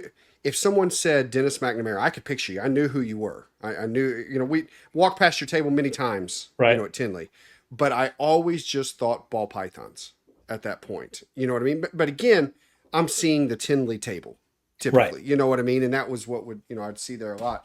And so, when I learned, it really was just over like the last couple of years that I've, learned, Dennis works with a lot. Oh, Dennis works at the zoo, so there's so much more to you than what I previously knew. So what communities do you walk in now? I mean, do you still feel that you're more with the ball python guys? Or are you with the carpet guy? And I hate segmenting. I don't really mean it like that, but just, I'm just interested in that. So I would say I was never really a ball python. Like I had ball pythons, but not a lot.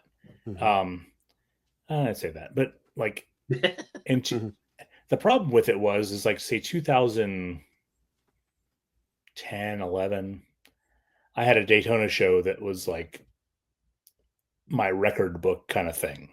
Mm-hmm. It was, and I had ball pythons with me and I had blood pythons and carpet pythons. And I sold like one ball python or one blood python and one carpet python and like $16,000 worth of ball pythons or something. It was some crazy, whatever else. And I was like, well, why am I doing all this? And so I kind of phased that way a little bit. And so I thinned out some other stuff. And then I got to a point where I was like, through that time, I'd always produced like olive pythons and Macklot's pythons and stuff like that in carpet. I had jungle carpets for, actually, this is the first year since like the 90s that I don't have any carpet pythons in my collection. I just decided last year that for whatever reason, I was just going to kind of move on from that.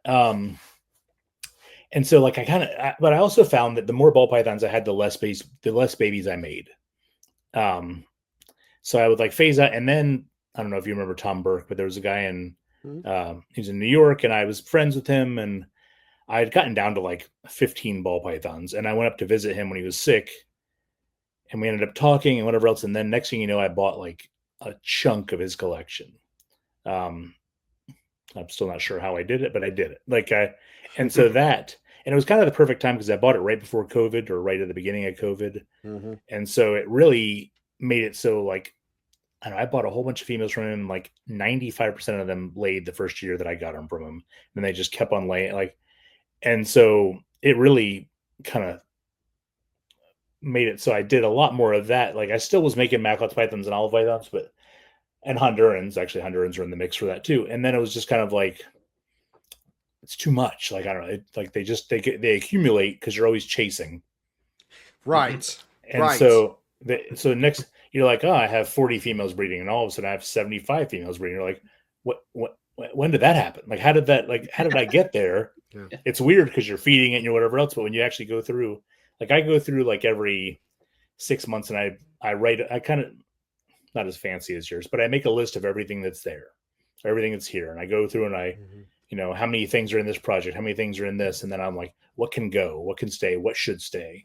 If I had this many, did I make this many clutches or whatever else? And I also have a breakdown of every show that I go to and what did I sell and what is the breakdown. Mm-hmm. And I find that really, like if I go to a show, a third of my sales typically are like Maclots or something like that, or some type of python like that, blood python, whatever else. And then a third of them are ball pythons, and then a third of it's colubrids or something like that. Got a good mix then. Yeah, so it works. Now during the COVID times, whatever else, it was probably 90% ball pythons, and the other parts were that. It was kind of crazy. So it's just ebb and float. I don't know that there's a right answer as far as it goes. I've just kind of, I saw dollar signs at one point in time, like in the early 2010, 12 range, and I bulked up. All of us did. Yeah, and then it went, and then you couldn't get rid of them for a little bit in that 15, 16 range, whatever that, and then I died down, and then I did it again, and so my collection in general hasn't really changed a whole lot other than the ball pythons, because I've always I've been doing Borneos or some sort of blood at least since the 90s. I have more of those now, but like really there's always been like a couple Colubrid projects, but not many, whereas now I have a pretty good amount of Colubrid projects. Yeah, and it's when you said you're kind of chasing that morph, that's always been my issue with certain species. It's not that I dislike the species or even dislike the community, anything like that. It's because I like morphs. I have no problem with morphs. There's, hey, and let's see what happens when you put these two morphs together or these three. Right. It's fun. I just said at the beginning of the show, I've got ball pythons that have hatched out back there. I don't know what the hell they are, and I think that's cool. It's who knows. But it's whenever you have that drive, that to me it becomes a negative emotion that you continue to have to get the next thing. Yeah, you always have to be getting the next thing, and that started to take some of the pleasure out of doing it for me. It's almost like you had to. It's what made you relevant, is what combos and what morphs you had, and that's when I was like, that's just not me anymore. It's not as enticing. So that's why, yes, I still have ball pythons. I still have a number of them because it is still a segment in the hobby. And obviously, when running a business, you got to make sure you have what the public wants. But that's what backed me down significantly. It's probably in that 2015, 2016 era, and I think that's when banana ball pythons plummeted and MBKs started to skyrocket. Was right then. When those were like worth gold. They were like, yeah. I also have found, and I think I'm going more away from morph stuff other than the corns probably, but is for me, I've actually done better on the stuff that's just like a locality something, or like for me, like the Maclots and the olives and the Savu and the, having Sumatran short tails or having Borneo, like having that stuff has actually been more of I sell that stuff better than I do the morph stuff these days. It seems like and also every time if you're chasing a morph, you just keep on putting money into it, and so like I wonder in the end, like if your goal, which I don't ever know what my goal is. My goal is that I have the biggest room in this house that I need to pay some bills with it. There's some, but if the goal is that you're going to bring in some income from it, but you're always spending money to get the next step, like, are you making money like you should? Or if you just are, the rabbit and the hare, if you're just slow and steady and just have whatever is good, just stick with what you like. And so it's hard to convince myself to stick with what I like, but I'm also like, I still have folders of old price lists from the 90s and whatever. And like, when you go through there, I want my collection to be more like the Craig Trumbauer, more like those old price lists where somebody had a pair of this, 2.3 of that. I remember like John Schmidt, the guy, do you guys remember him? Suncoast. He had a lot of Colubrids, but everything he had was in 2.3s. He just was like, and he was just all Colubrids. It was all like Leucistic Texas rats, different corns, different whatever else. And I was like, it's just when you would go over there, it'd be stacks of, I don't even know how he did it, but like there was so much stuff, but it was like nothing looked alike. Everything was like, there was so much, and like just the excitement of all of that. That's what I want I had the excitement, so I can't say that, but like I want it to be so it's just always exciting for me. Oh, that makes complete sense. That's, when I've said this before, that it's when you talk to Colubrid keepers specifically, but general keepers that have a varied collection, you know, it's if you say what's your favorite, and you never can really answer that. It's what I'm really into right now, because it's always changing, and you always want to see that difference. And um, having to me the 2.3, or sometimes like in our case out here, even like a 3.6, because we have to have the numbers even higher to ensure that we always have the stock. That's it. That's it. And I feel, you know, when you're talking about like having the locality animals, I think that the markets are even more secure on those. For sure. Because with morphs, you see the price drop faster, as it, you know, it should, as they are, you know, produced and you know, supply demand. But when you have like I always use like bamboo rat snakes, whether it's coxeye, laticinctus, pulcher, I use those as an example. They stay at the very lowest. They go down to about 225. They go up to about 350. And they have stayed in that range for the last 15 years, at least, you know, and it'll sway a little bit throughout a year, or, you know, there's a lot more this year. Oh, now you're not seeing them. So they swing back to the 250 or the 350 range, but you can pretty much, if you peg them at $250, $275, you're going to be safe on that. And they just, there's not any more variance, you know, and so it stays steady. Well, can you even make that thing better? I mean, really, like, no, they're beautiful. Really, I mean, can you make that thing any better? No. You know, I don't even, like, I look at Valentia, but like a regular coxeye, like, it's hard to say that they're like, I don't know why I've never had those. Why I've never had those, but it also, my room's warm. So like, right. But like, it's hard to beat. That's a beautiful snake. Mm-hmm. You know, I've said the same thing. When you look at like a mandarin rat snake, that's what it would look like if you flipped a rock and found it. Right. You know, and that's beautiful. That's gorgeous. Yeah. So same thing, you know, I think that's why they hold their price. And it's, to me, those are much better. If you're looking at it from a, you know, do these dollars make sense kind of thing. Right. When it comes to locality animals, or, you know, if the natural version is beautiful, that tends to hold much truer longer. Well, and also at a weird point in my life where I am 5 years away from the point that I could retire from my job, which I don't know that I have any desire to do. But could I do this and enjoy myself and make a living at it on top of my retirement time? But I'm also like, am I old enough to retire? It's kind of weird. But I have also a 6 and an 8 year old, you know, so I need insurance, I need whatever else. And my job is pretty awesome. So like, I don't know that I want to walk away from it, but I think about that all the time. I'm like, could I do enough here to make it so I could be home every weekend, or not have, like, I don't have to work on holidays as much, but we're all supposed to, you know, we work on holidays, we work on weekends, we work on whatever else. Like, there's animals. Yeah. They got to be taken care of. Yeah. So it's like, you don't have a day off. You're there on Christmas, you're there. And again, I don't have to do that so much anymore, but like, I spent a lot of my life at the zoo on Christmas or on New Year's or on, you know, July 4th or whatever it is, you know? And so Thanksgiving, you know, when everybody else is doing whatever. So, you know, could I build up my collection so I do that kind of thing? And then does that take the fun out of it? Does that make it more stressful? I'm sure, but I don't know that there'll ever be a day where I don't have a collection of some sort. You know, I'm, as long as I still have the mobility to take care of it, it's happening. Yeah. I love it. Hell, at this point, I've got other people that do it. So even if I can barely move, the collection is still here for me to look at. So. You know, I just love it. You know, I love it, every aspect of it. You know, I love going to shows.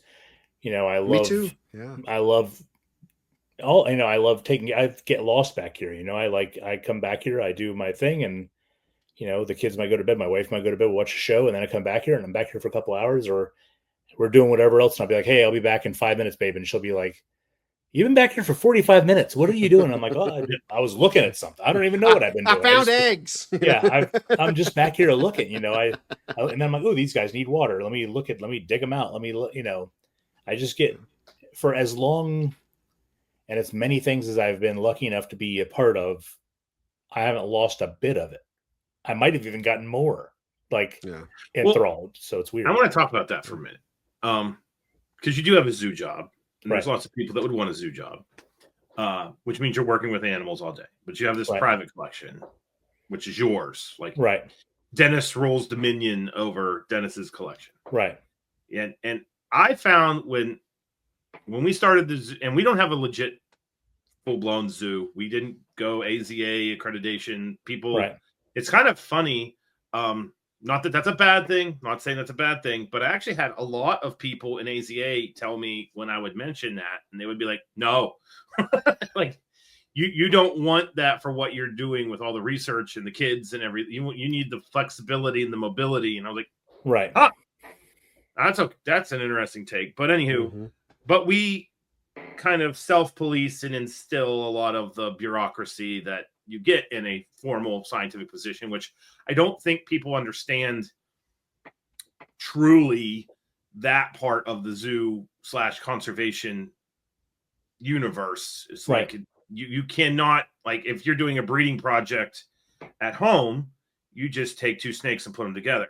If you're doing a breeding project with Fish and Wildlife or an AZA, you've got to look at the genetics. You've got to look at the hierarchy, not the hierarchy, Right. the pedigree. You got to figure out, like, you've got the lowest inbreeding depression possible. You got to think about 2 or 3 generations from that generation to make sure you're maximizing your heterogeneity. Like, it's just It's so 100 years of gene diversity if you're doing an SSP of some sort. You know, I run the beaded lizards for that. So yeah, like it's a lot of work. Yeah. It's a lot. So what I found was when we started ZooSci and we're building the collection at school, I think I had some crested geckos and I think I had a bull snake here. And then I got back into it and realized, like, this is an important part of my life.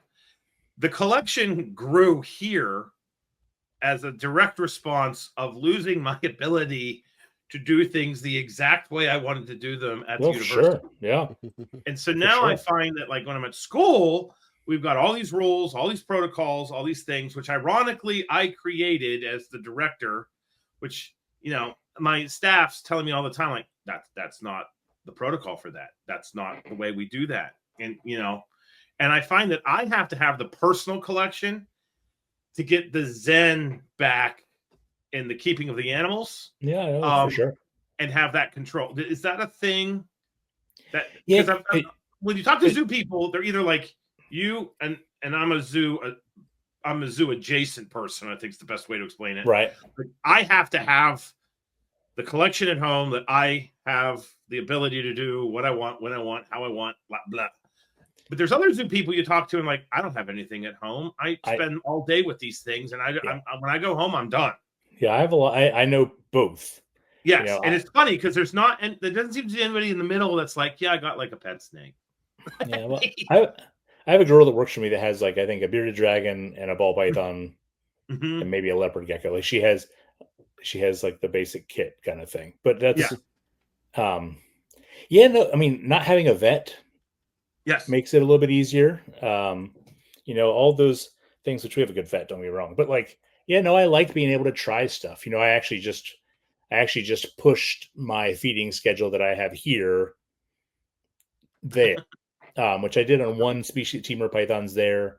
But I pushed on all of our boas and pythons my feeding schedule there, and got our vet approval. So, and she's like, well, as long as weights don't change. And I'm like, well, I want the weights to change because that's what'll make things work. So yeah, I do things here the way that I want to do them. And I can have things there's not as many hoops to jump through if I want to get something or not, or, you know, I can have much more instant gratification. I can, you know, I'm very lucky in the fact that I get to basically pick out everything that we have there. I can choose what we're going to breed. I can choose what we're going to do. So, you know, but here I can do it all. You know, I can be like, you know, there I'll be like, do we need to make those babies? If nobody else wanted them last time, let's not do it now. Here I'm like, I can find, like, if we're going to 5 shows this year or whatever, I know that I'll be able to move that stuff or at local pet stores or whatever else. That, you know, I just love seeing babies. You know, I love hatching stuff out, and you know, I don't want to make anything that doesn't have a place to go. So I'll pick and choose. But like, I really am like, if it's something like that, I'm not going to make a billion of them anyway. But yeah, being able to do your own thing, get lost in it, and not have anybody to worry about, and not having to write a welfare assessment, and not having to, like I always say, which depending on who listens to this, but like if somebody asks you like what, like when they go like, what's your weights on that? What's your, and I'm like, you don't know what your, like, if you're going by only weights, you're going by only whatever else. Like, I want you to look at it and know. I don't want you to look at numbers. I want you to say, I looked at it and it was off. Not that it lost 40 grams or it gained 40 grams. The whole, I always tell people that work for me, and I'm like, I didn't hire you to read numbers. I hired you for your opinion. Like, I want you to question me, or I want you to tell me. Sometimes I regret that, but like, I want you, I hired you because you're different than me. You're seeing it from a different perspective, so here I just do it all how I think is right. And I adjust and I ebb and flow. And sometimes I'm super successful and sometimes I'm not, but I'm pretty successful with everything here because I'm patient too. I've come to figure out that like some of these things are harder to breathe than others, but really it's all about just following through. If you give up, then you don't do it, but it might take me 5-6 years to get something to go. But if I try long enough, it'll happen. But nobody's also like, hey, are you getting this done? Are you doing whatever else? Did you check on that? So it's really the autonomy, I think, is what I like most about having my own stuff. No, that's it for me 100%. I find that I'll go to West Liberty and we've got our protocols in our books. And the problem there is you can't run that collection the way I run the collection here because there's 100 freaking people with all the students and the keeping staff and the grad students and, that if I suddenly we're only feeding that once a week. Oh my God. Like it's going to go through, then it's going to cause chaos because we're feeding that once a week. Are we feeding that once a week? And then somehow if I say we're going to feed the Crebo once a week, that'll somehow morph into we're feeding the water monitor 3 times a week. Like, I don't understand how like it skips tacta and magnifies. Like so I have to be very careful what I say, but I will see a problem at West Liberty that we're having. And then me being, the nerd that I am, I'm like, okay, well, I'm going to address that, but I'll address that back at home. And then I'll do something here, see how my animals respond, and then be like, all right, well, this led to a loss of weight, this led to an increase of weight. And then I'll go and talk to the keeping staff and be like, okay, we're going to try to do this way now. But then I get like, well, but that's not the protocol. The protocol is that. And I'm like, yeah, but we're changing the protocol now. I'm like, but it's the protocol. I'm like, right. And so there's this like, so the bureaucracy can get a little bit neurotic, but it's also, as much as it drives me insane, it's also a necessary evil because it is a collection that is being maintained by a lot of people. And if you just, I think that is the big difference. One of the big differences between a zoo collection, a private collection, because I think a lot of people in the private sector, I hear them criticize the zoos, and I know what the zoos are going through. Right. But I also understand that there's some elements of the private sector that would be kind of cool to see, but I get why they're not there. So yeah, and like for me, like if I were to say I want to change the feeding schedule of this, or change we go from 1 rat to 2 rats, or whatever, or change the, it has to go to my supervisor, then to the commissary keeper, then to the vet for approval, and like. You do all the, like, you have all these different levels to make really it's just a whole bunch of making sure nobody's just kind of running everything willy-nilly. There's just everything has, shoot, for us to get anything, like the city manager has to sign off of it. So if we go through all the assistant curators, we vote on things, and then it goes to the general curator, then and then there's the vet in there, and then it goes to the sit, then like our director would vote on it, and then the city manager has to say yes. There's, because it's all city property, so it's, just nothing is easy. But everything, you could never say somebody didn't go through do their due diligence. You better make sure you got all your I's dotted and T's crossed. As I was sitting here listening to this, it puts some things in perspective for me. There's parts of what you guys are saying that would drive me. You die. Bonkers. I know. Me too. It drives me crazy, but yeah. It's on fire and combust. Yeah, because again, I'm from a world where it's move, get it done, and it's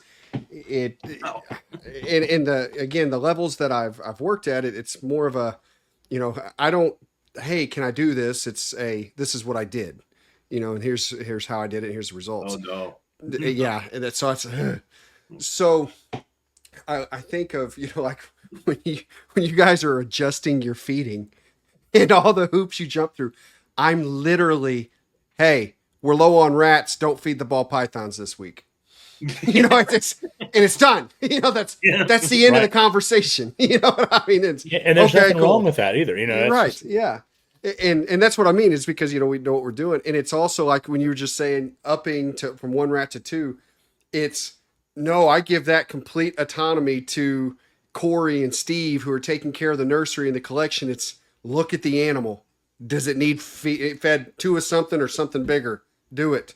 And there's occasional time, if anything, I'm going and telling them they need to be fed more because, you know what I mean? It's, they go on the smaller side, but then I step back and it's like, okay, there are probably 3 things that I'm jealous of, in the worlds that you guys walk compared to what we do. One, while the management of it can be frustrating and difficult, the number of people you have to do it, I am jealous of. To me, give me that army and, oh man, we could do great things. So it's that I definitely, I'm jealous of that. I only have 4, so I don't have a lot, but I have 4. I have 100 plus. Yeah. This guy, what I mean? And he cries about it all the time. Dennis, think about that. I can see how more would be a problem. No, but it's 100 plus with a continuum of experience to. Yeah. I've got 2 graduate students who came from the Kentucky Reptile Zoo and were taking care of literally hundreds of cobras a day. Right. To a kid that thinks he's holding a leopard gecko and it's a freaking tegu. Like, so managing that. Yeah. I could see where that would definitely be problematic. So, so that's one. Number 2, because we've got some pretty good procedures and things in place, obviously, to do what we do, but the amount that you guys have, I can see where it'd be incredibly frustrating, but it also seems like very little would slip through. You know what I mean? There's a lot of protection, especially for Dennis, being AZA accredited, very few diseases probably aren't going to happen that often. You know what I mean? It's things like that, or they're going to get caught there. So I like that depth of the procedure. Everything that we would get. So say we got something from you, like it would have to have at least 2 fecals clean before it came to us. There'd be at least 1 to 2 PCR to make test for crypto and whatever else. Depending on what it is, you might have a NITO testing. You'd have probably blood work done. You would have X-rays done, and then it would come to us, and then it would get it all over again and be in quarantine. If it came from a non-AZA place, it would be in quarantine for 90 days. Get at least 2 PCRs done, X-rays, all that kind of thing, because a lot of that stuff goes dormant. And so, right. Oh, absolutely, yeah. So we do the due diligence is over the top, but it makes it so you're not bringing in, because you could have something that's not replaceable at all. We have Fiji going on, owned by the Fiji government. You can't really, or whatever you might have. So it's like you can't take those risks on bringing anything in there. So it's triple checked. Or just like, say if I wanted something from you, this is where it gets tough. But so say there was something in Metazotics that I wanted, so I would say, hey, I need you to fill out the vendor profile. I might not get it for the next 4 months, 3 months, because I'm going to have to get you to get. So like, we're going to have to agree that I want something from you, but you're also going to get paid from the city. So you're not going to get paid till it shows up. We also are going to need, like, we'll pay for the vet testing, but like, we're going to need you to take it to a vet. It's going to have to get X-rays. It's going to have to get blood work. It's going to have to get those PCRs. It's going to have to get all that other stuff. And so, yeah, I told you this earlier, but like, people, I try to preface all of our deals like that, and I'll be like, hey, if you want to do it, we can get stuff, but we're gonna know if anything is going on, and you're gonna know too. But and sometimes we've had stuff that's been perfect.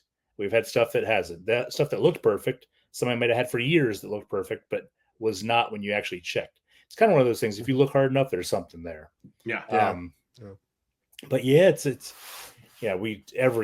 they check everything, which is kind of nice, in some ways. I don't do that all myself. I probably should do more of it, but like, but it's a lot. But it's all there. Most all of it is, and again, we said this off the thing, but like the reptile community is always saying they should police themselves, and they never do.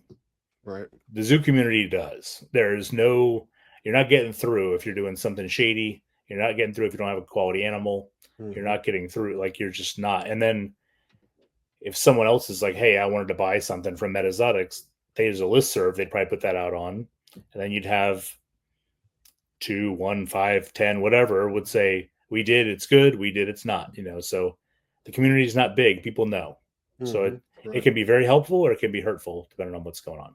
Yeah, no, that's fair.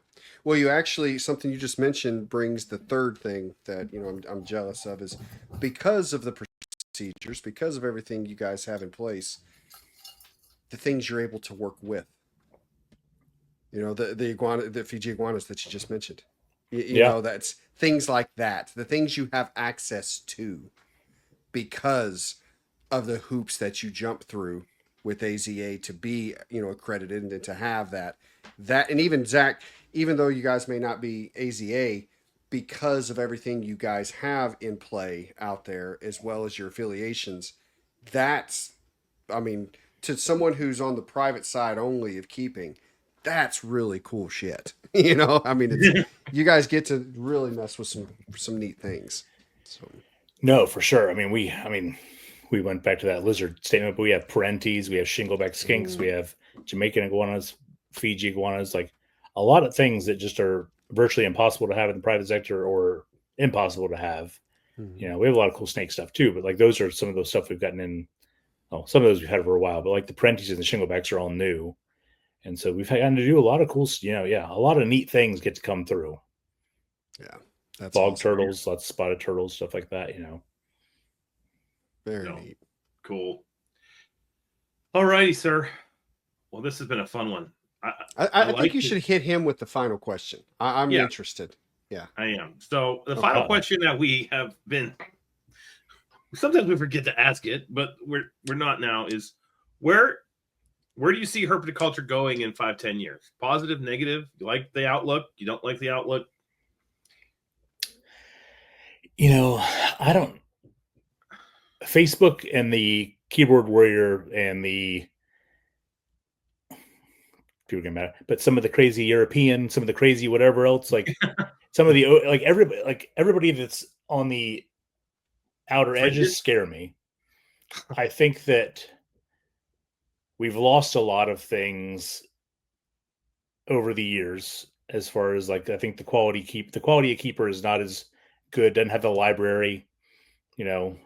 I know I like your little book reviews you do, which I might have been watering snakes if you did one today. I missed it. But people don't go out and read. They don't go out and put their own energy into doing things. So I think, everybody wants to do a bioactive setup. They want to do whatever else, which we do a lot of bioactive stuff at work. I think there's a lot, but it's a lot of upkeep and it can be beneficial. And there's also things that you can never find out and be catastrophic if you do it incorrectly. I think there's a lot of opportunity for things to go very well, but I worry about the quality of the keeper in the long run, is what I would say, because people aren't as likely to go. Everybody they want stuff for retics for, YouTube views or whatever else, but like the amount of people that actually can go handle things and do things well and do the hard things. Like in the scrub python world, people are doing it more and more. So I guess there's hope. There's hope, but I worry about the way that we communicate and the way that we are learning. And people aren't putting as much effort into learning. They just want to ask a question and have you answer it rather than putting all the effort in themselves. So I worry about that a little bit. Plus all these rules, you used to be able to go out and catch, the first time I went to West Texas and you could go basically do whatever you wanted, walking up, you had to buy a permit, but you could herp and you could do all these things. And now you have to have your vest on and you have to do all these different, there's a lot more rules in place. So I don't think that people can do as much as they used to, which might be good in some ways. It might be bad in other ways, but I think there's hope, but I worry about, I think people need to get back to learning more. For me, when I was a teenager, I bought a book every paycheck. Every paycheck I bought a book. You can ask my wife, there's a bookshelf in our living room that she thought was going to be more decorative than it is. And it's really just a bookshelf. Because I still have all of those Devogely books and all those, reproductive husbandry and pythons. I've got the monograph of Alafe out there, all of that stuff. That's a good one. Yeah. All of that stuff, I don't think anybody would do that today. Or like recently I bought that Rosie Bow book. Have you ever looked at that thing? Yeah. I know exactly what Like you're the talking photos about. in that are ridiculous. I had Rosie Bows years ago. I just got them a little bit, but I kind of almost see them as a colubrid more than a boa in some ways. But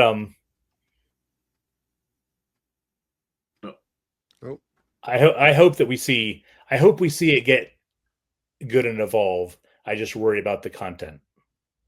So I don't know if that answers it all the way, but that's my. That was actually a great answer. I think that we both feel that to a certain extent, but that's why the show exists, IHS exists, Colubrid Fest exists, all those kinds of things. I think because people are so worried about that 4x2x2 or that whatever else rather than usable space. So like, can you do more with less? Can you provide the 6x2x2 cage that has nothing in it? And like, is it better than if you had the 4x1 with more things and more options? And I know everybody says clutter and whatever else, but like usable clutter, usable, right. I saw somebody the other day, do something with a Rita stack with a David Kelly. I think he did a thing where he had a Rita stack with diamond pythons. He made it. And I was like, I don't know, that's the most fancy looking thing in the world, but I'm like, nobody knows what a Rita stack is anymore. And how he did that with, and just stuff like that is we should do more of, and people should try more. And I'd like to see some of that come back a little bit. And I think that's the part that gives me hope, is seeing people that have been around for a little bit going back to the basics. Yeah. On that line of thought, I'm keeping the bull snakes, and we have the field site out in Iowa where I've been with the bull snakes. And, I've learned that in the Midwest, a bull snake is to them what a black rat is to us on the East Coast. Like, I lose my mind every time I freaking see a bull snake in Iowa. And sometimes people in Iowa are looking at me like I have 3 heads. Like, why are you so excited? Right. But my backyard, we had the landslide, and they're putting in all kinds of drainage, and they ripped out this old French drain pipe. And it was just laying in my driveway, and it was like it had been ran over by the excavator, but it had little holes in it. And when I looked at it, I was like, that I just happened to look at it sitting in the driveway at the right angle, and I was like, that looks like a freaking tunnel. And so I took that piece of whatever and put it in the 6-foot Viv, but I completely buried it with mulch, but it created like a burrow net. And this is that usable space thing you're talking about. Right. Okay. This is under the substrate. Like, it's not taking up any part of what we would deem usable. And I have to freaking fish the bull snakes out of that crap all the time. Like, because they're a burrowing snake. I gave them a false burrow. I'm actually going to go to Lowe's tomorrow, drop a considerable amount of money on French draining that I'm then going to beat the crap out of with a sledgehammer to get that same crunch thing. And that's going in I'm going to try that with some of the burrowing snakes. I don't understand. Like, to me, that's like why I do this. It's to put that in there and then, like, does it work? That's the excitement piece. I can't for the life of me figure out why people that have snakes and are going beyond, like, I have a pet snake, its name is Lucy, but are trying to, like, like, you can do that with a rack tub. What, and that, who was it? Oh my God, how am I forgetting his name? Guy from Texas, the alternate guy. Lassiter. That's it. Oh, yeah. Yeah. We had him on, I think he was the second or third guest of CCR back when Matt was here. And what's funny is Lassiter and I kind of went at each other in a Facebook group. And I'm somewhat ashamed today that I might have been the bioactive guy. But it was when I was actually hearing him speak about, I have a rack tub, but I've got a rack tub and there's this thermal gradient there, and I've got this up in the front and this in the back, and this is here. And literally in that moment, I was like, oh, I'm viewing this wrong. And I think more people need to do that. And since then, there's some snakes I would never put in a rack. There's other snakes I don't think there's a problem with them being in a rack. Can we up level the rack a little bit? Sure. But that's that whole tinkering piece. So I think you're spot on. And you're not going to know bull snakes live in a burrow if you don't get a damn book and read about a bull snake and find out they live in a burrow.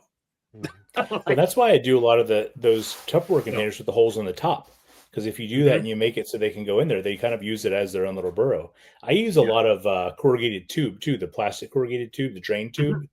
Yeah. So I have those I have those in like ball python enclosures where I have that like bedding all built up around, and they can just kind of live in the tube. And so they go back there and like they don't use it as much as you would think they would, but some of them will use it. They definitely crap in them, but I use those for a lot of for some of the tree boas. I've got some that are in PVC like poles, so I'll hang the tube on the poles, and they'll like live in the perch on the like in there.